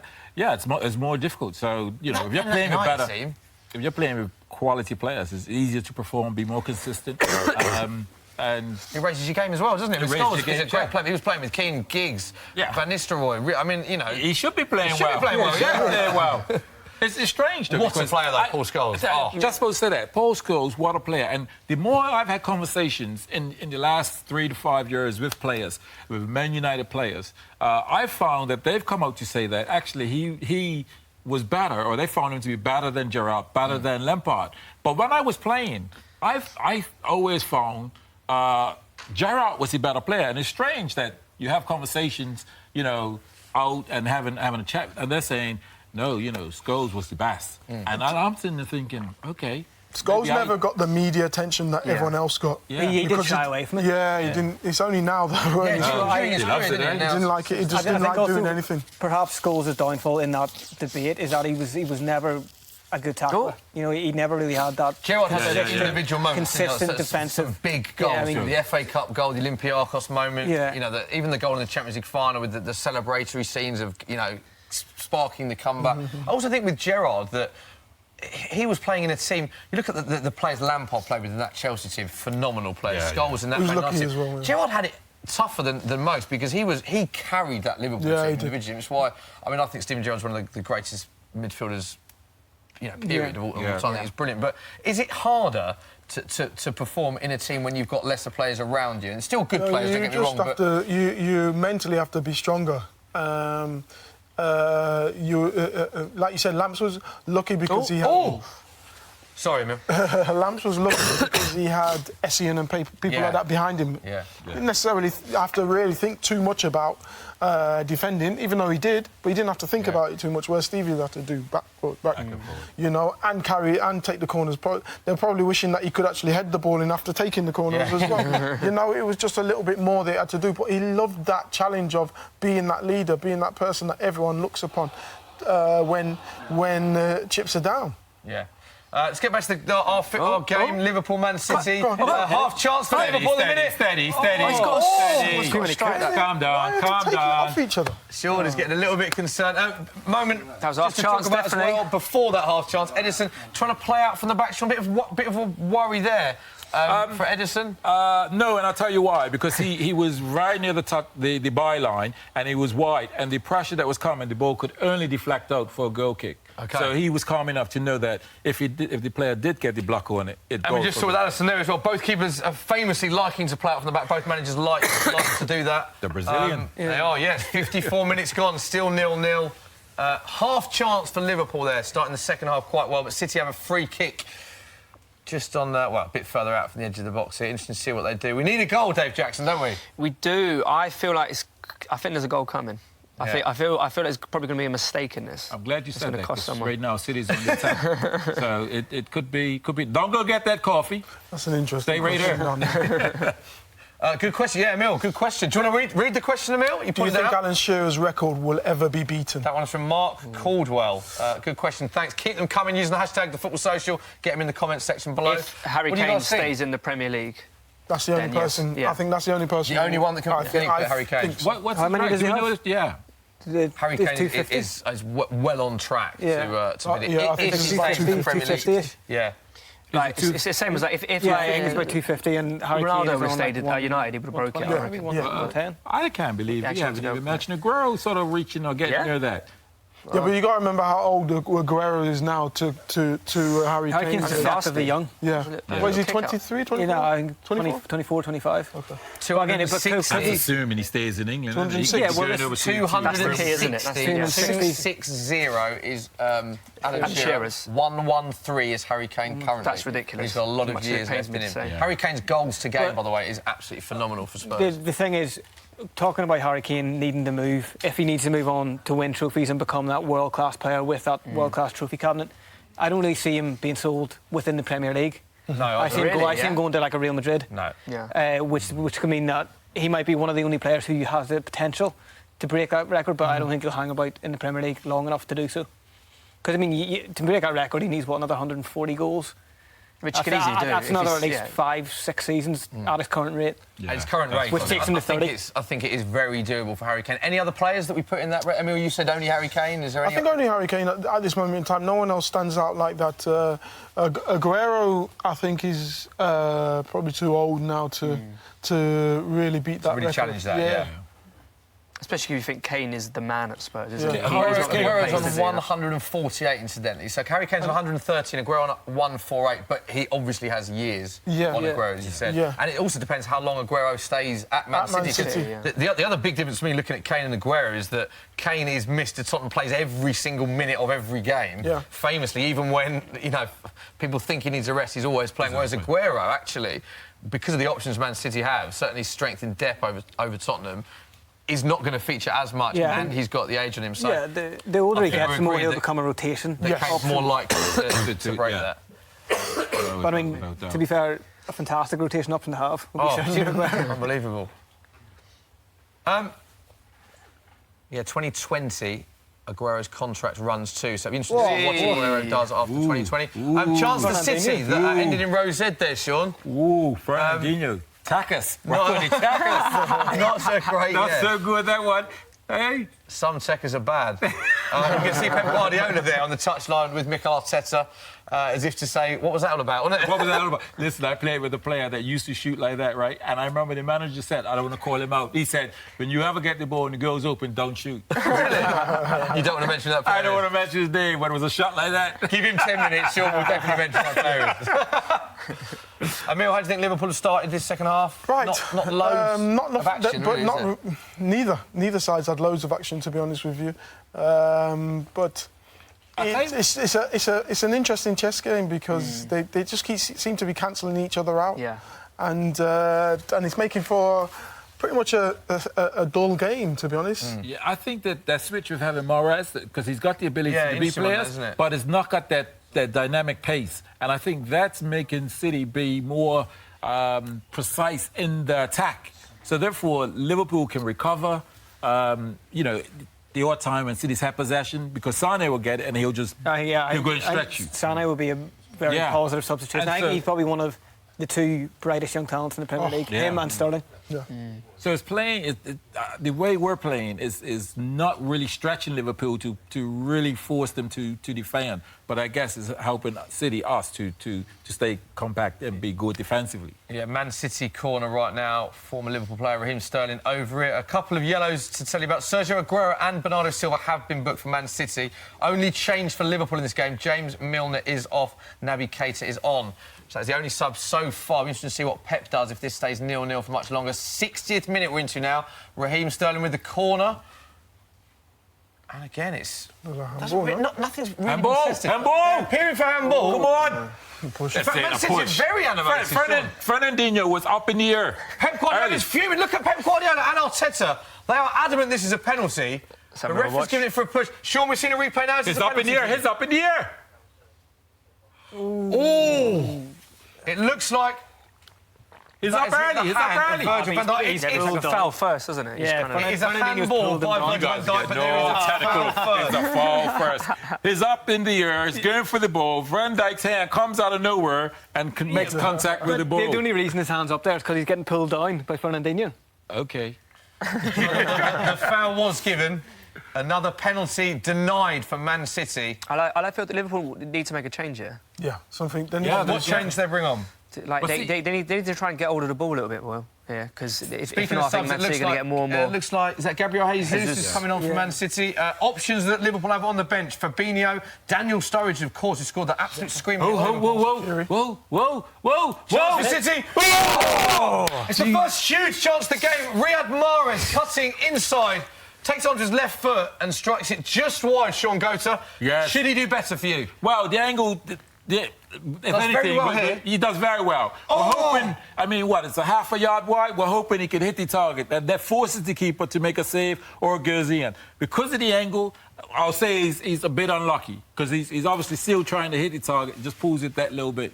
It's a big too much. chance. It's a good... Struck it cleanly, didn't it? It just wasn't on target, narrowly wide. So that was... Big chance. Let's look at the options we were saying for Liverpool. Fabinho on the bench. Cater is already on for Milner. That is the only change in the game so far. Daniel Sturridge, Shedran Shaqiri, Joel Matip, Trent Alexander-Arnold on his 20th birthday today is the only person left out, and Simon Mignolet, be surprised. Go on, Fernie. Go on, son. Chance for City. I think Sturridge on for Firmino could be a good try. I think Firmino struggled in this game. He hasn't. Here we go. Hasn't Here we go. involved. Here we go. It's coming now. This is a chance. Chance for City. Yeah, Sturridge, you think, obviously started his career at Man City, 6 goals in 32 appearances for Man City. Scored just 1 goal in 11 appearances against City since leaving them, but has got 3 goals in his last 4 appearances, including that absolute stunner against Chelsea to rescue a point for Liverpool. So it'll be interesting to see if Daniel Sturridge does come on.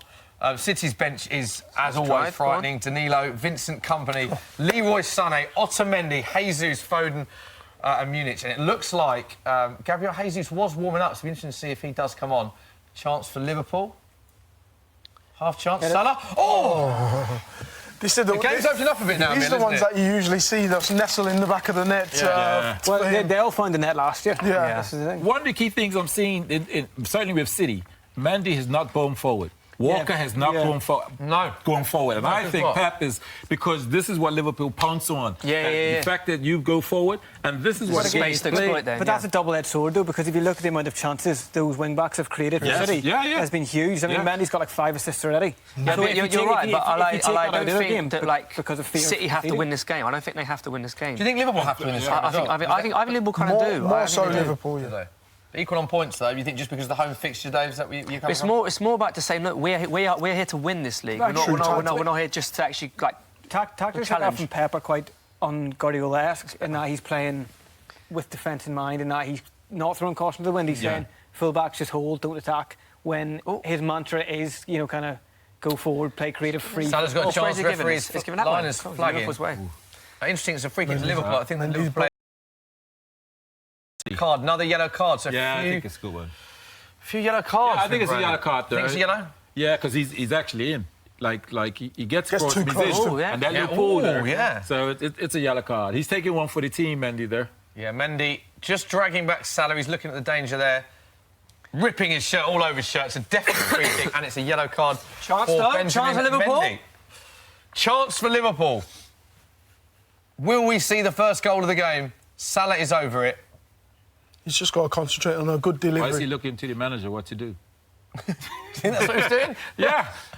See, he's like, what free kick should we do, or what shall I do? Straight on Lovren's head here. Watch this. Why is he looking at the bench? Henderson and Salah are over it. So it's Yeah, interesting you to run see who over it, takes I'll this. cross it. That's what he's saying. He's having words with each other. Chance for Liverpool. Will we see the first goal of the game at Anfield? Here it is. Oh, no. Danger's clear, but it's out. Oh, not fully cleared. Who was hitting that? There you go, that's a race. See you later. The turbo. Man See you City later. won, Kansas. Oh my God, afterburners. Who is that? Gomez? No, that was Kyle Walker. Walker. No, they were in a foul. So, poor free kick from Liverpool, and it's out for a throw. Man City have a throw pretty much on the halfway line. There's a price boost on your screen now, courtesy of our mates at Sky Bet. Aguero to score the first goal was 6-1. It's now 7-1. Don't forget, you must be 18 plus. And full terms and conditions apply. And on that note, it looks like Sergio Aguero is being subbed. So we will give you odds of 100 to 1 right now. So look at that. I'm always got to clap my top You're man. gonna clap I've got to Sergio clap my Aguero. top man. Sergio. It's another chance for Shaun Aguero at Anfield. That is 10 appearances at Anfield. No wins, no goals, 11 shots, 3 on target, 700 minutes played. Aguero's never scored in 10 appearances against Liverpool. Scored in all of his last 3 appearances, but one of the few clubs that he hasn't scored against. There is just something about Liverpool Aguero can't seem to score against, and he's being subbed now. Yeah, there's some teams you look at and you think, I always score against them. Every striker has that. And there's some teams you realise you don't score against. Liverpool seem to be that team. On that note, Jesus, who is replacing Aguero, 3 goals in 3 games against Liverpool. So I'm talking about. See what we've got? Yeah, see what we got. So echoes your point there. Interesting that Aguero and Gabriel Jesus have scored 20 goals in 12 starts together in all competitions. So when they play together, they are prolific. But interesting that Pep a lot of the time likes one of the other Pete. But again, the thing is, if you start them together, who do you drop? Because you have the likes of Mahrez, Sterling, Sané. Well, it's a great problem to have, isn't it? Yeah. But if you start them, you're probably going to have to play them as a 2. And play probably a 10 behind and a 3. Yeah, it's a different system. That they don't fit into his system at the minute. And exactly. There's also, even though that is a decent start, there's also no really need to change that system when you have the players he has. Yeah. On another note, these crisps are fantastic, guys, so feel free to dig in if you want a crisp. There's an interesting question. We need a goal, come on. We do. Interesting question here from Packermon, who's asked, if Liverpool gave Brendan Rodgers more time, do you think he could replicate what Klopp has done? No. Hindsight, isn't it? With due respect. Listen, Klopp ain't won anything, but he's got an identity with the team. He's got an identity is what he's created, you know. They got, you know, one of the most fearsome front 3 or 5, if you like, in Europe. So this gives a great belief on what they can do and what they can achieve potentially in the future. But Brendan Rodgers, you know, was that close to coming first. You know, Gerrard slipping, it was that close. So, you know, in hindsight, you can probably say, well, yeah, maybe if he was given time, he would have kicked on again. But this seems to me to be a more Liverpool team. Yeah. He didn't have the squad. He had a good, really good team starting 11. If anything went wrong, he didn't have the backup to call on. Yeah. It's a bit like Spurs this season, isn't it? 11, very strong, but you look at players that are injured, then suddenly they don't have the players to bring in. And that's the thing, when you get a few injuries, and you're going to get injuries, have you got the players that can kick on from where the others have left, you know? Yeah. And they haven't. Did a good job, though, Rodgers. Win percentage for Brendan Rodgers at Liverpool, 46%. Jurgen Klopp, 54%. Ooh. To be fair, that's in the Premier League. That's not a small jump. Interesting on that as well, Jose Mourinho has actually got a very high win. Did you see that? Yeah, apparently he's got the highest Manchester United win percentage in Premier League history. Of all the Man United managers, Jose Mourinho. Of course, it's worth bearing in mind Alex Ferguson was there for a very long period of time. And of all time, apparently, that is, not just Premier League, of all time. So, as I say, United fans, let us know what you think of Jose Mourinho. We could talk about Man United all day. Sean's going to take all that back now. Sean's going to take all, Would you like to... Jose must have got somebody pulled us that, so... Come on, guys, work with me. Help me out here. I mean, it wouldn't surprise me if... But also, when you look at the way United have played, particularly this season, it's a shocking stat. That exists. 68 minutes gone, still Liverpool 0, Man City 0. Half chance for City. It is cleared. It will be another... No, it's not a corner. It's a goal kick. Liverpool quite angry with that. Couldn't quite see from the main camera angle whether that was the right decision or not, but Liverpool won't care. Robertson has the ball. Launches it up to Mo Salah. Lovely touch for Salah! Does Mo Salah of last season score that goal? Well, I think at least hits the target, doesn't he? At least hits the target. I think that touch that he takes a touch, a really nice touch just to set him up. And it looked like he could have actually taken the chance early and lobbed the keeper. That was exactly now. Yeah, because the keeper is on the corner, 6 shot. Yeah. It's a great ball from Robertson as well. See, sometimes when you finish, you have a chance to finish. The decision's made for you.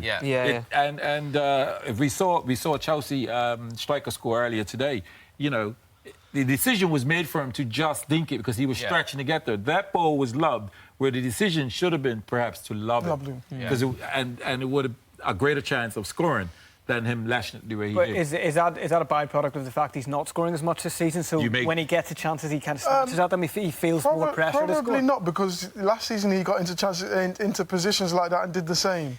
But he, out of the 5 chances that he created in that game, he would take at least 2 to 3. Yeah, 47 goals in 62 games for Liverpool last season. A phenomenal season for Mo Salah last season. Top scorer in the Premier League as well, 32, 2 more than Harry Kane. Club record in the Premier League season. So, Mo Salah.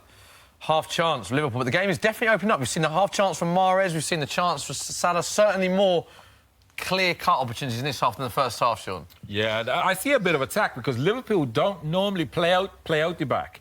Well, when I say play out the back, like City do, they play out the back, but not where they get 15, 18 passes. And it looks like City's encouraging to have 3 or 4 passes to say, well, play through us.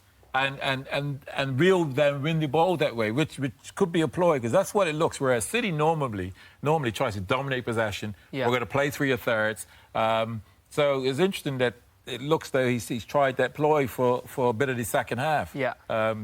Guardiola. Let's go to social corner. Yeah, there was an interesting question questions. that was just on screen a couple of seconds ago from JSD123, and they've asked, is Phil Foden a future Ballon d'Or winner? Oh, That's such a big I statement. mean, it's very early to say. isn't it? I'm a big fan of his, but that's a... We had a discussion. Me and Shaun had a discussion on the way down, and how good Phil Foden is. But I think Phil Foden is a very, very good player, and Man City have to start showing. They've got this big facility that paid 200 million or whatever, and the ongoing costs, and they've got to start bringing players through, and Phil's a product of that. Give Phil Foden a year, he'd be just as good as any of these players on the pitch. Yeah. But have you got time to give him a year? Yeah. Of consistent football. Not Man City haven't, because they need to win. Who did they drop? This is the thing. Who does he replace?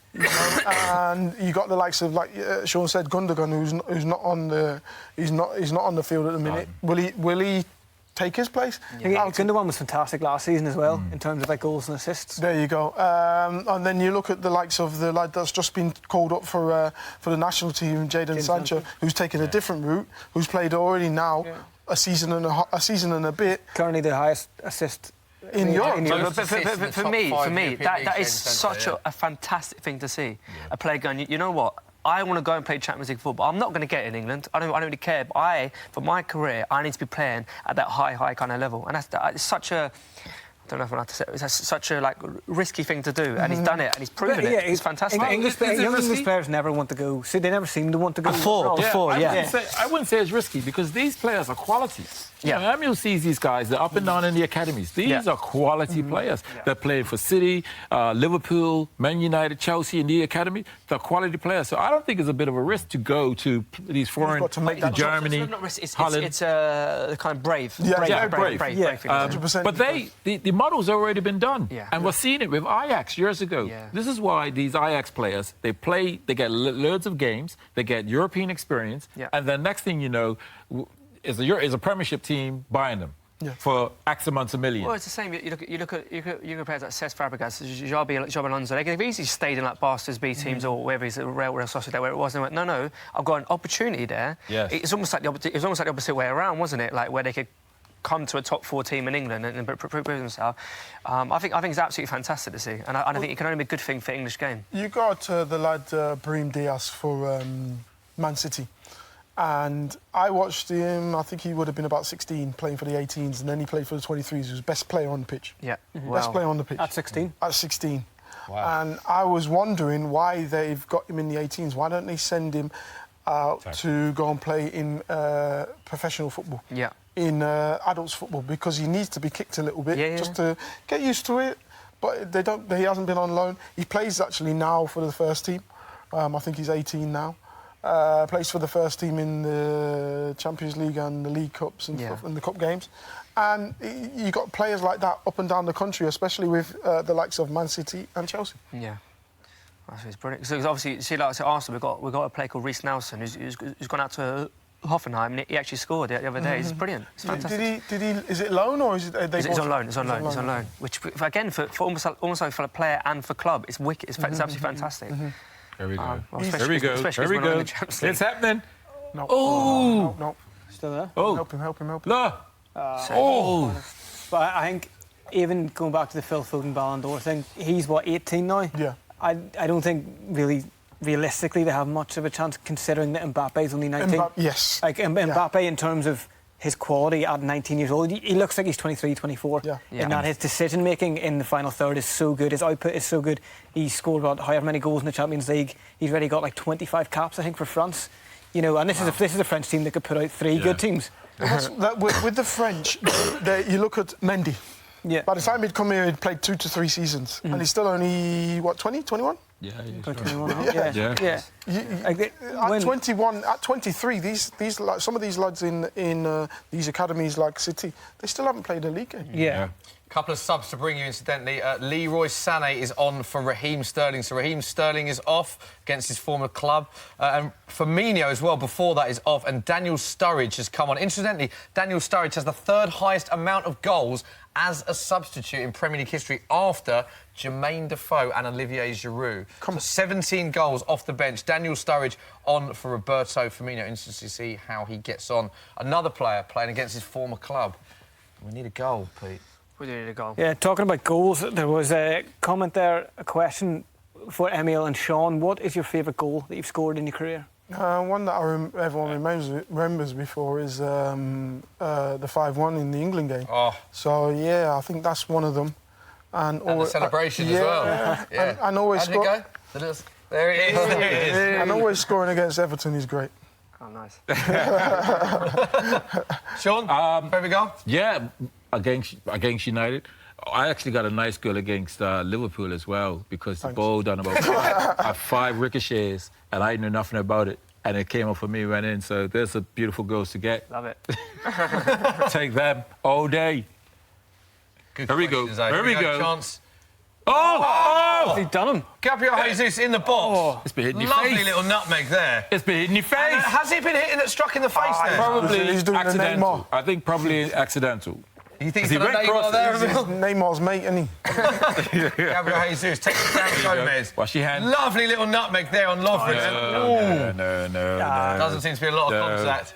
Lovren didn't There was a really. nutmeg there. That was nice. It was a back. It come back round, caught him in the face. Phenomenal skill. Considering this is Lovren's first game of the season, Oh, he's what a played pass! really well. What a pass! Oh! Still yet to find the first goal. 77 minutes goal, still 0-0 at Anfield.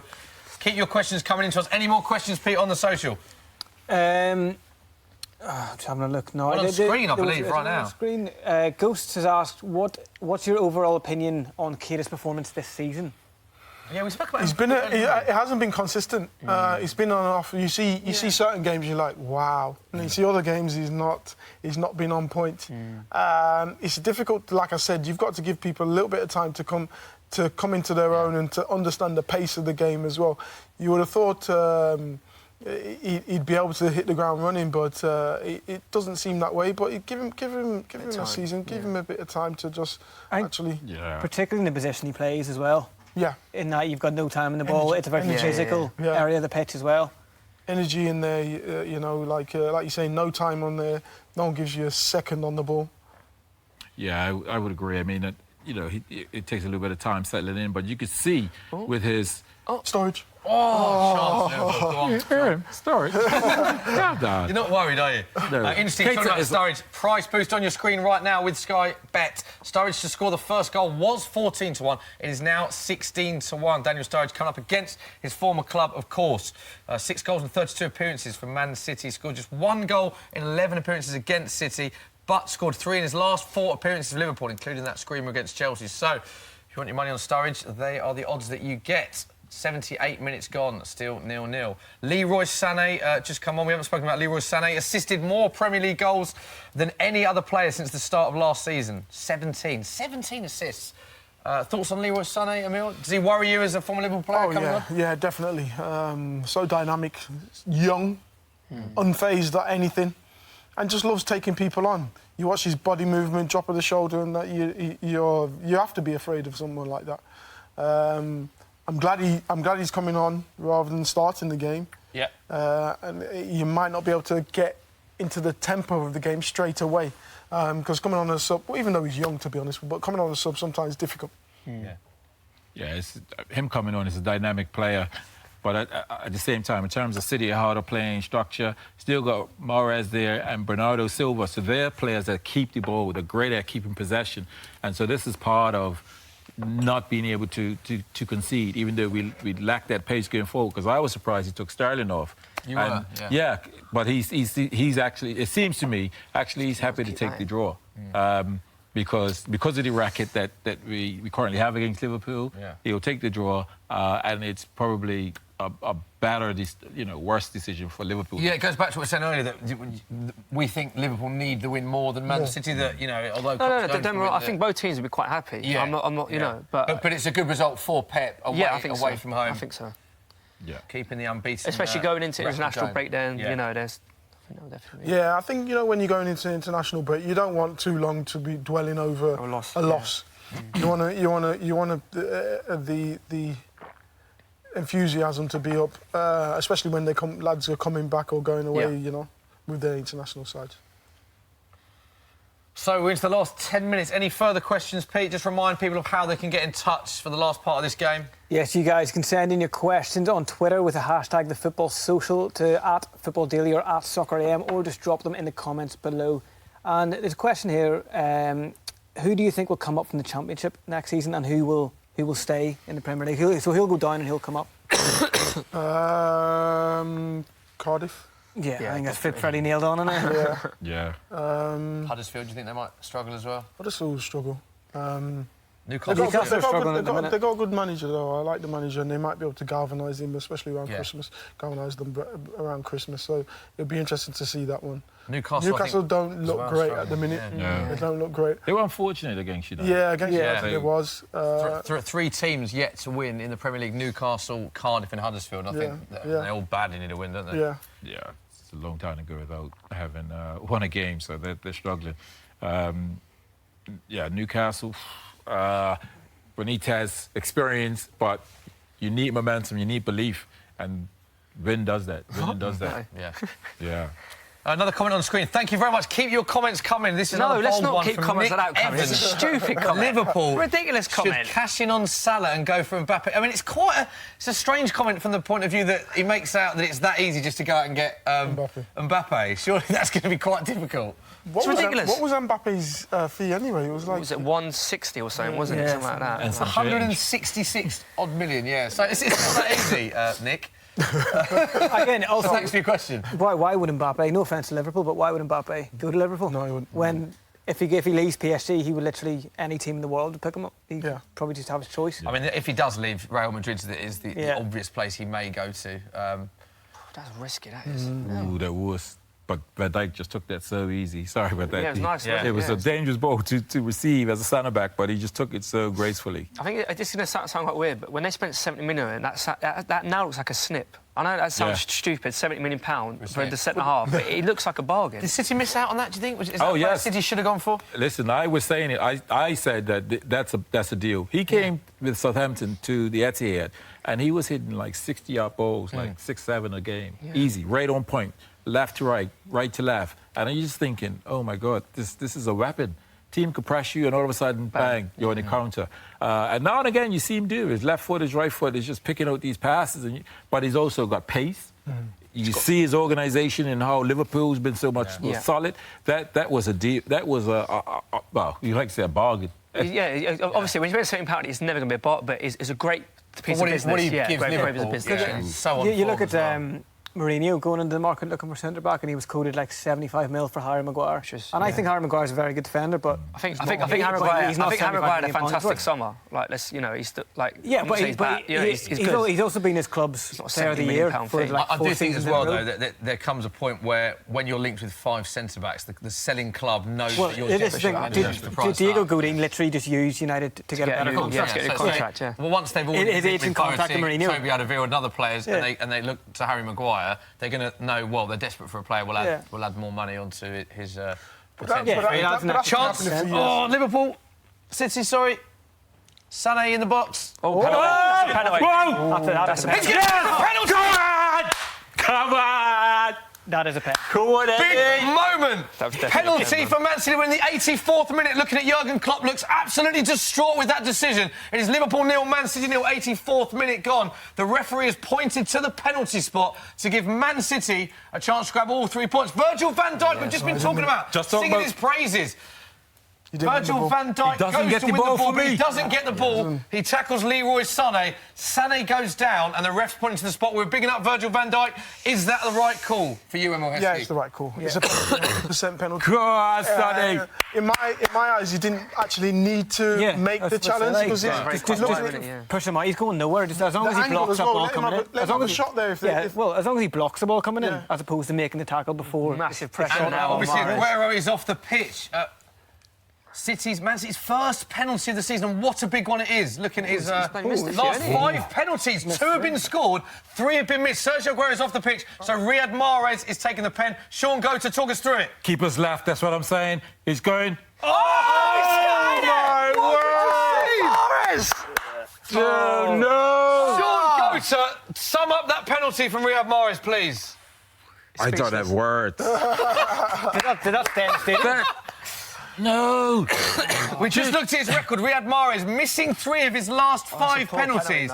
And he has absolutely blazed it. Left-footed, blazed it, leaning back, blazed it miles over the bar. It's a terrible penalty. It really is a bad penalty. Do you look at Mahrez's face? He knows as soon as he struck it. Do you know, I'm sitting there thinking... I was thinking, Mahrez taking his penalty. Normally... It's gone straight on the other end. Chance for Liverpool. Come on. That would have hurt me there. I'm sitting there thinking...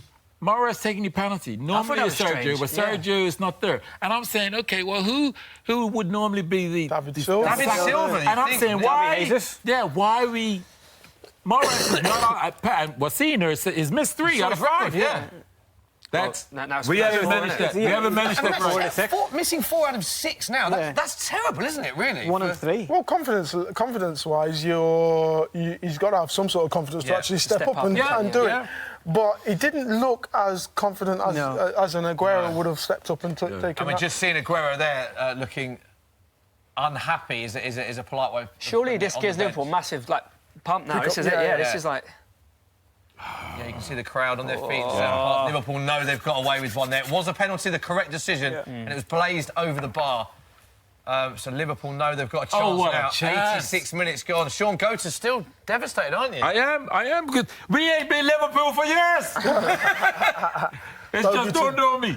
You don't get... Chest. Is it just one of the...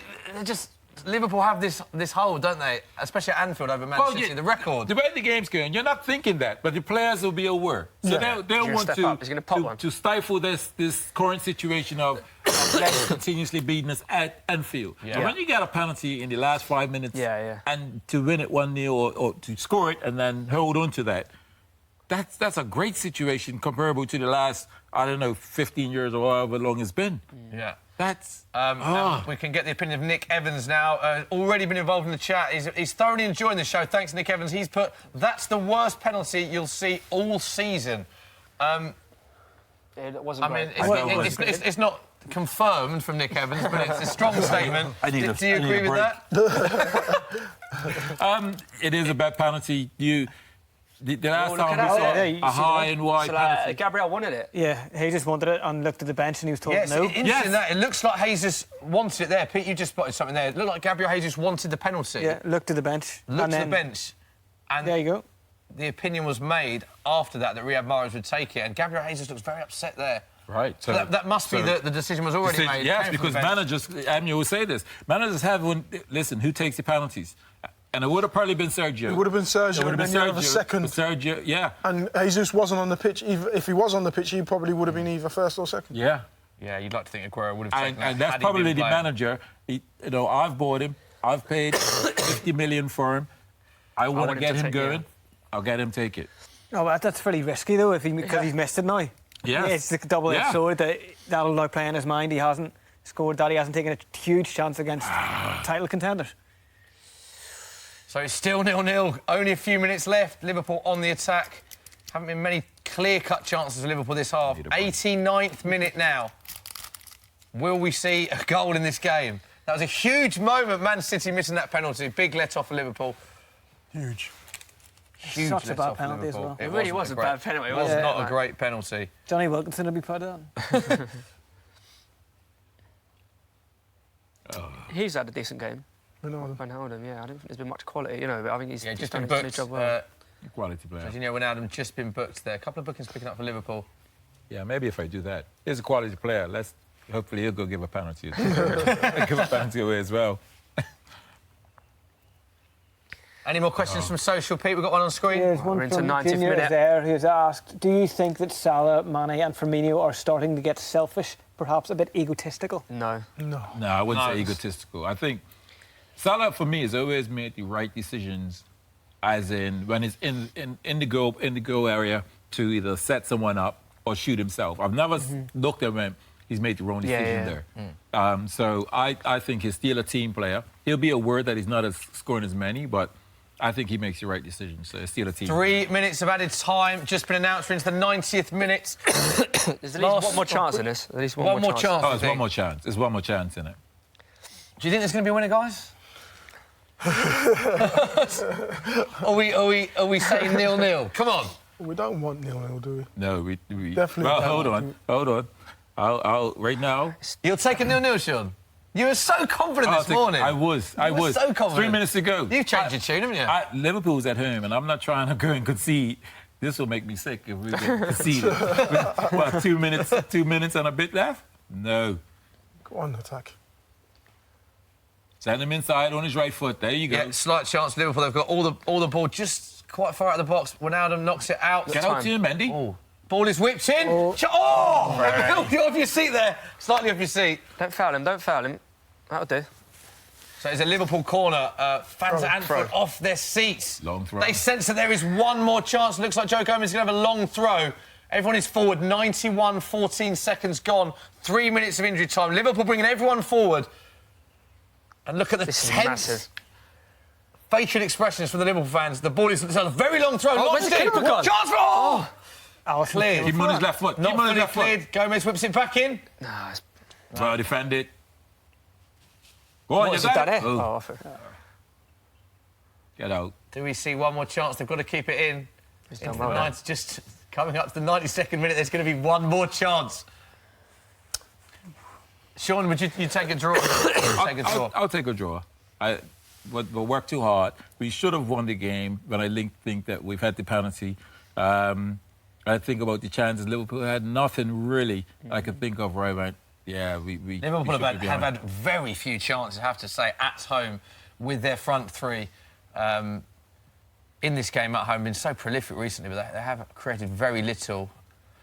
And Man City's chances coming to Mahrez, actually, really. He had the best chance in the second half, cutting inside, went wide. And, of course, the penalty, which Aguero couldn't take because he was off. Gabriel Jesus wanted, looked to the bench and was denied the opportunity to take what would have been the winning goal. Mahrez took it, blazed over, 92 minutes and 30 seconds gone, 3 minutes of injury time. Looks like Man City will be... and Liverpool are both... You've like Gonna take this draw. I feel like you kind of have to say that Pep's got his tactics spot on today. You really have. Like you can't think of many chances whenever the ball did go into like Man City's like final third. Particularly when you think of what Liverpool have done to City in previous games. Yeah, you got to say Pep's got it spot on. But he'll be gutted with He will, especially. especially you miss a penalty in the last 5 minutes. But James, no. here he is. There they are, both managers extremely animated as they always are. Pep Guardiola screaming from the sideline, clapping his hands. It is a goal kick. We have played the 93. We've played the 93 minutes. There's 3 minutes of injury time. There is the final whistle, and of course the cameras go straight Mahrez. to that man there, Riyad Mahrez. These are the scenes at full time at Anfield. All the attention were on Riyad Mahrez. Had the best chance in the second half, dragging it just wide. Good build-up play before that, and then the biggest chance of the day, a penalty with very few minutes to go, which he blazed over, didn't even hit the target. He will be gutted with that. That is 4 penalties of 6 missed recently.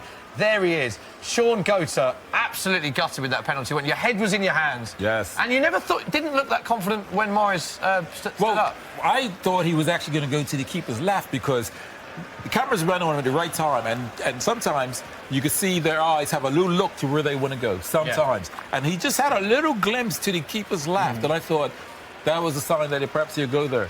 But he went for power, and his technique was all wrong, got under it. Listen, Mahrez is still a quality player. Yeah. You know, technically, he's quality when it comes to one-on-one and taking on players. Yeah.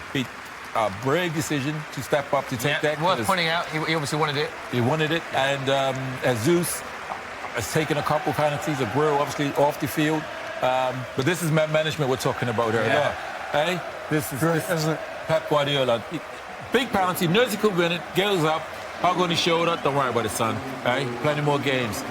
Yeah, good man management from Pep, going straight to Mahrez. The cameras are still around Mahrez and Sane. Kyle Walker is going to every single one of his players. Pep Guardiola, he knows that they perform very well. Liverpool usually score goals galore. City as well. Both teams usually score in this fixture. No goals in the game. And he's going up to Gabriel Jesus, interestingly, because Gabriel Jesus wanted the penalty, was denied.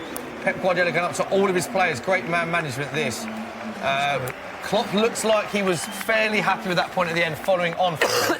And that brings us nicely on to a question on screen from Tom Payne, who says, who has the better chance to win the league now between these teams? Emile, Heskey, who do you think? It's still early to say. I still think it's City's to lose. OK.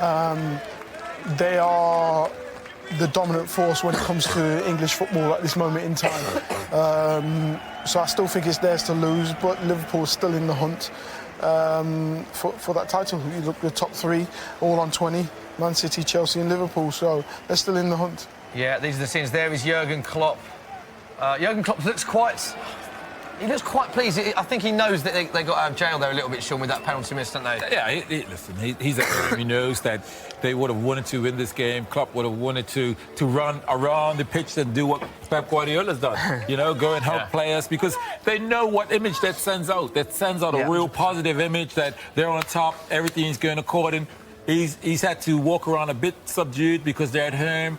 And he's had the benefit of beating City or Pep Guardiola more times than not. So he'll be a little subdued, but he'll still know that, hey, they're as strong challenges as anyone would be. I think the most disappointing thing that you'd probably be looking at is that they never really created any clear-cut chances. Yeah. And that's what you used to Liverpool doing, and creating quite a few chances and taking some and not taking others.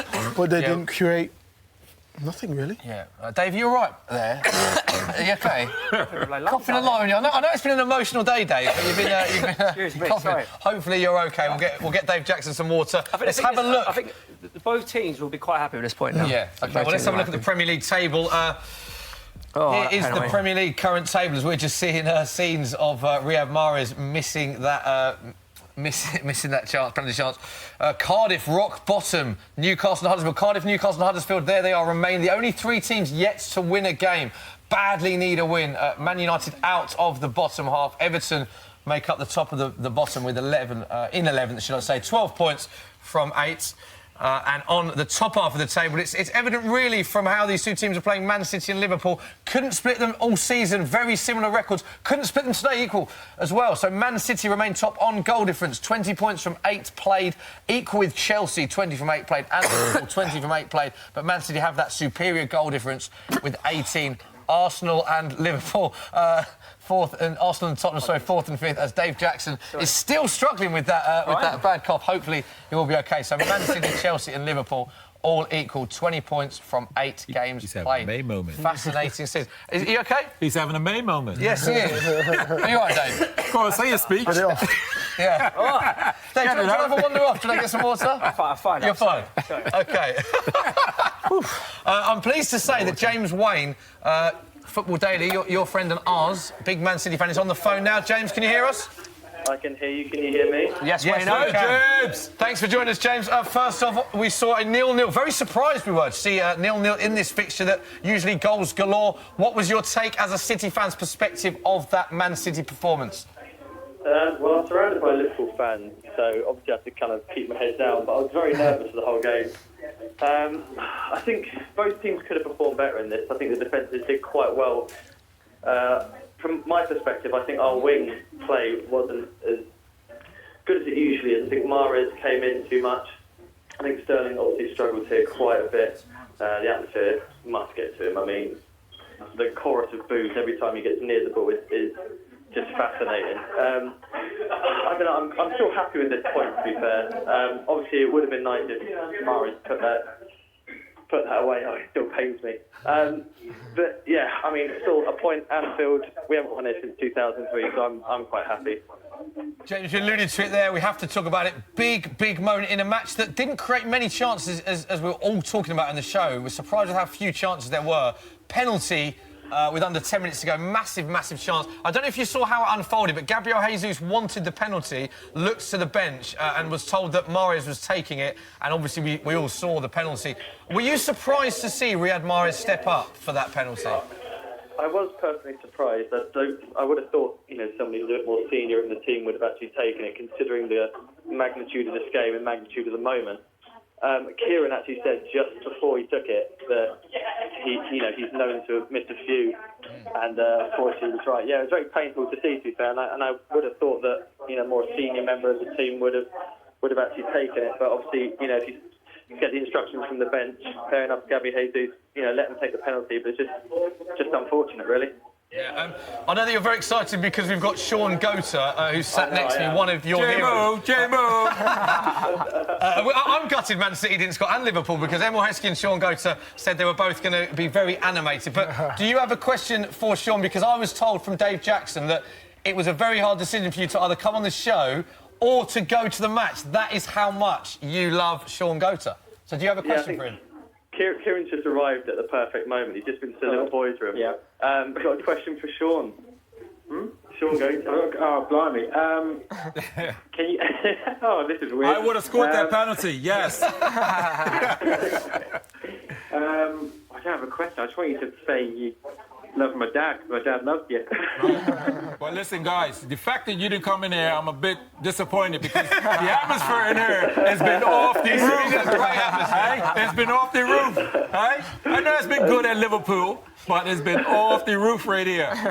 Shaun, for the benefit of James Wayne and Kieran Carlin, who are both big Man City fans at the game now, do you want to give the famous chant, your famous chant for them to listen to down the phone? Oh, yes. Here we go. Feed the goat and he will score! Feed the goat and he will score! Feed the goat! James, Kieran, thank you very much for joining us. Game safe. Thank you very much. Cheers. They were starstruck. They couldn't think of one question to ask you. They're like, hey, he sang to us, eh? Brilliant. Another question on screen. Pete Dorman, Social Corner. Some great questions. Thank you very much for them. Another one on screen. We can read that now. Rakesh has asked, was the defence of both teams so good for the match to be goalless, or the attack team have failed? The attacking sides have failed. So did the defence was so good? Did they outperform the attack, basically? Yeah? Good question, that. I actually think a draw was fair. I think I don't think any team did enough to win the game. I think both teams. Probably both teams before the game would have been happy with a point as well, and they both come away with a point. It was fascinating to see, though, wasn't it? How few chances there actually was created. Man City and Liverpool in a game like this. Think of the games we witnessed between these two teams last season. I think it was a bit of both. Would Jose Mourinho have been criticised for setting up like Pep today? Very defence-minded, do you think, Emile? I don't think that was defence-minded as such. I think they just cancelled each other out in the right areas. You still, when you say defence-minded, you still got Sterling on one wing. You still got Mahrez, who's a Premier League winner, tearing teams to bits on the other wing. They still got Aguero, whose goal to games ratio is an absolute joke. I think it just cancelled each other out defensively, and they couldn't really get going. You even forgot that Sterling was on the pitch by the end of it. And he's a phenomenal player, someone who can tear any team to bits. I think. Sorry, go on, Shaun. Tactically, I think both teams, Gomez playing on the right, that was a switch that Klopp had done, because we know Alexander-Arnold, he is brilliant at going forward, ripping in great crosses, which is a huge strength to Liverpool. So you don't really get to see him defend because Liverpool are so good at doing that offensive stuff. And so him putting Gomez there was saying, you're not gonna expose us if you play Sane or Sterling, whoever you may play, to counter us. So again, that was a defensive move by Klopp. At the same time, we didn't see Mendy bombing up down the fullback side. The same on the right-hand side. We didn't see City's fullbacks bombing on. And I think both teams were conscious. So I think they both made some tactical moves that made them say, we respect the opposition, because normally they don't respect the opposition and go, we've got a better team than you, better players than you, and we're gonna outbeat you and outplay you and score more goals. And I think they both shared a bit of respect with some of the tactical moves they done. OK, quickly, let's go around the sofa then. Who do we think will be lifting the Premier League trophy come the end of the season? Pete Dorman, we'll start with you. I think it has to be City. They have the strength and depth. You know, Champions League football kills a lot of teams off in terms of games you're playing throughout the season. City have the squad to deal with that. to deal with that volume of games. Shaun? Here. Just keeping it brief there. No, City. Yeah. I think we have the squad in depth, and it shows you that Pep, is switched on because he's adjusted his game today to get a result, but not playing defensive, even though it was a defensive game for City. Yeah. If that Still got makes Kevin De sense. Bruyne to come back as Still well. got Kevin De Bruyne. Fantastic player to bring back in. I would agree with you. I think Liverpool, Man City, I think this is going to be extremely tight, a lot tighter than last season, but I think strength in depth for Man City. I also look at Man City and think they will beat teams 4 or 5, the so-called lesser teams. I think their goal difference, and I think it could come into it. We see now that Chelsea, Man City and Liverpool are all equal on points. City are top on goal difference, so I just think City have slightly more than Liverpool. So I'm going to go with Man City. Emile, are you going to... I'm going to say... Yeah, I'm going to stick with the same. I think with all the stuff that you're saying, I think you're spot on. I think the strength in depth, and not just strength in depth, just having players. You've got top international players that can come in and slot straight in, and you take them out, and then you can put someone else in. Sané doesn't play regularly, but he's a top international player. Players like that can come in and out, and I think, like you're saying, the goals that they get is phenomenal, and I think they'll be hard to beat. Dave, are you going to go along with the consensus? Yeah, it's a 5. It's a 5, yeah. yeah. But all Five saying Man Man City. City. I think the thing is, like... I love how animated you've been. If only we saw a Man City goal, we'd have just seen so much more. Oh, I'm telling you, you just see me run around here. I would have done a clap. We've still got the cameras, you can still do that, so we're all saying Man City. Yeah, I think so. Okay.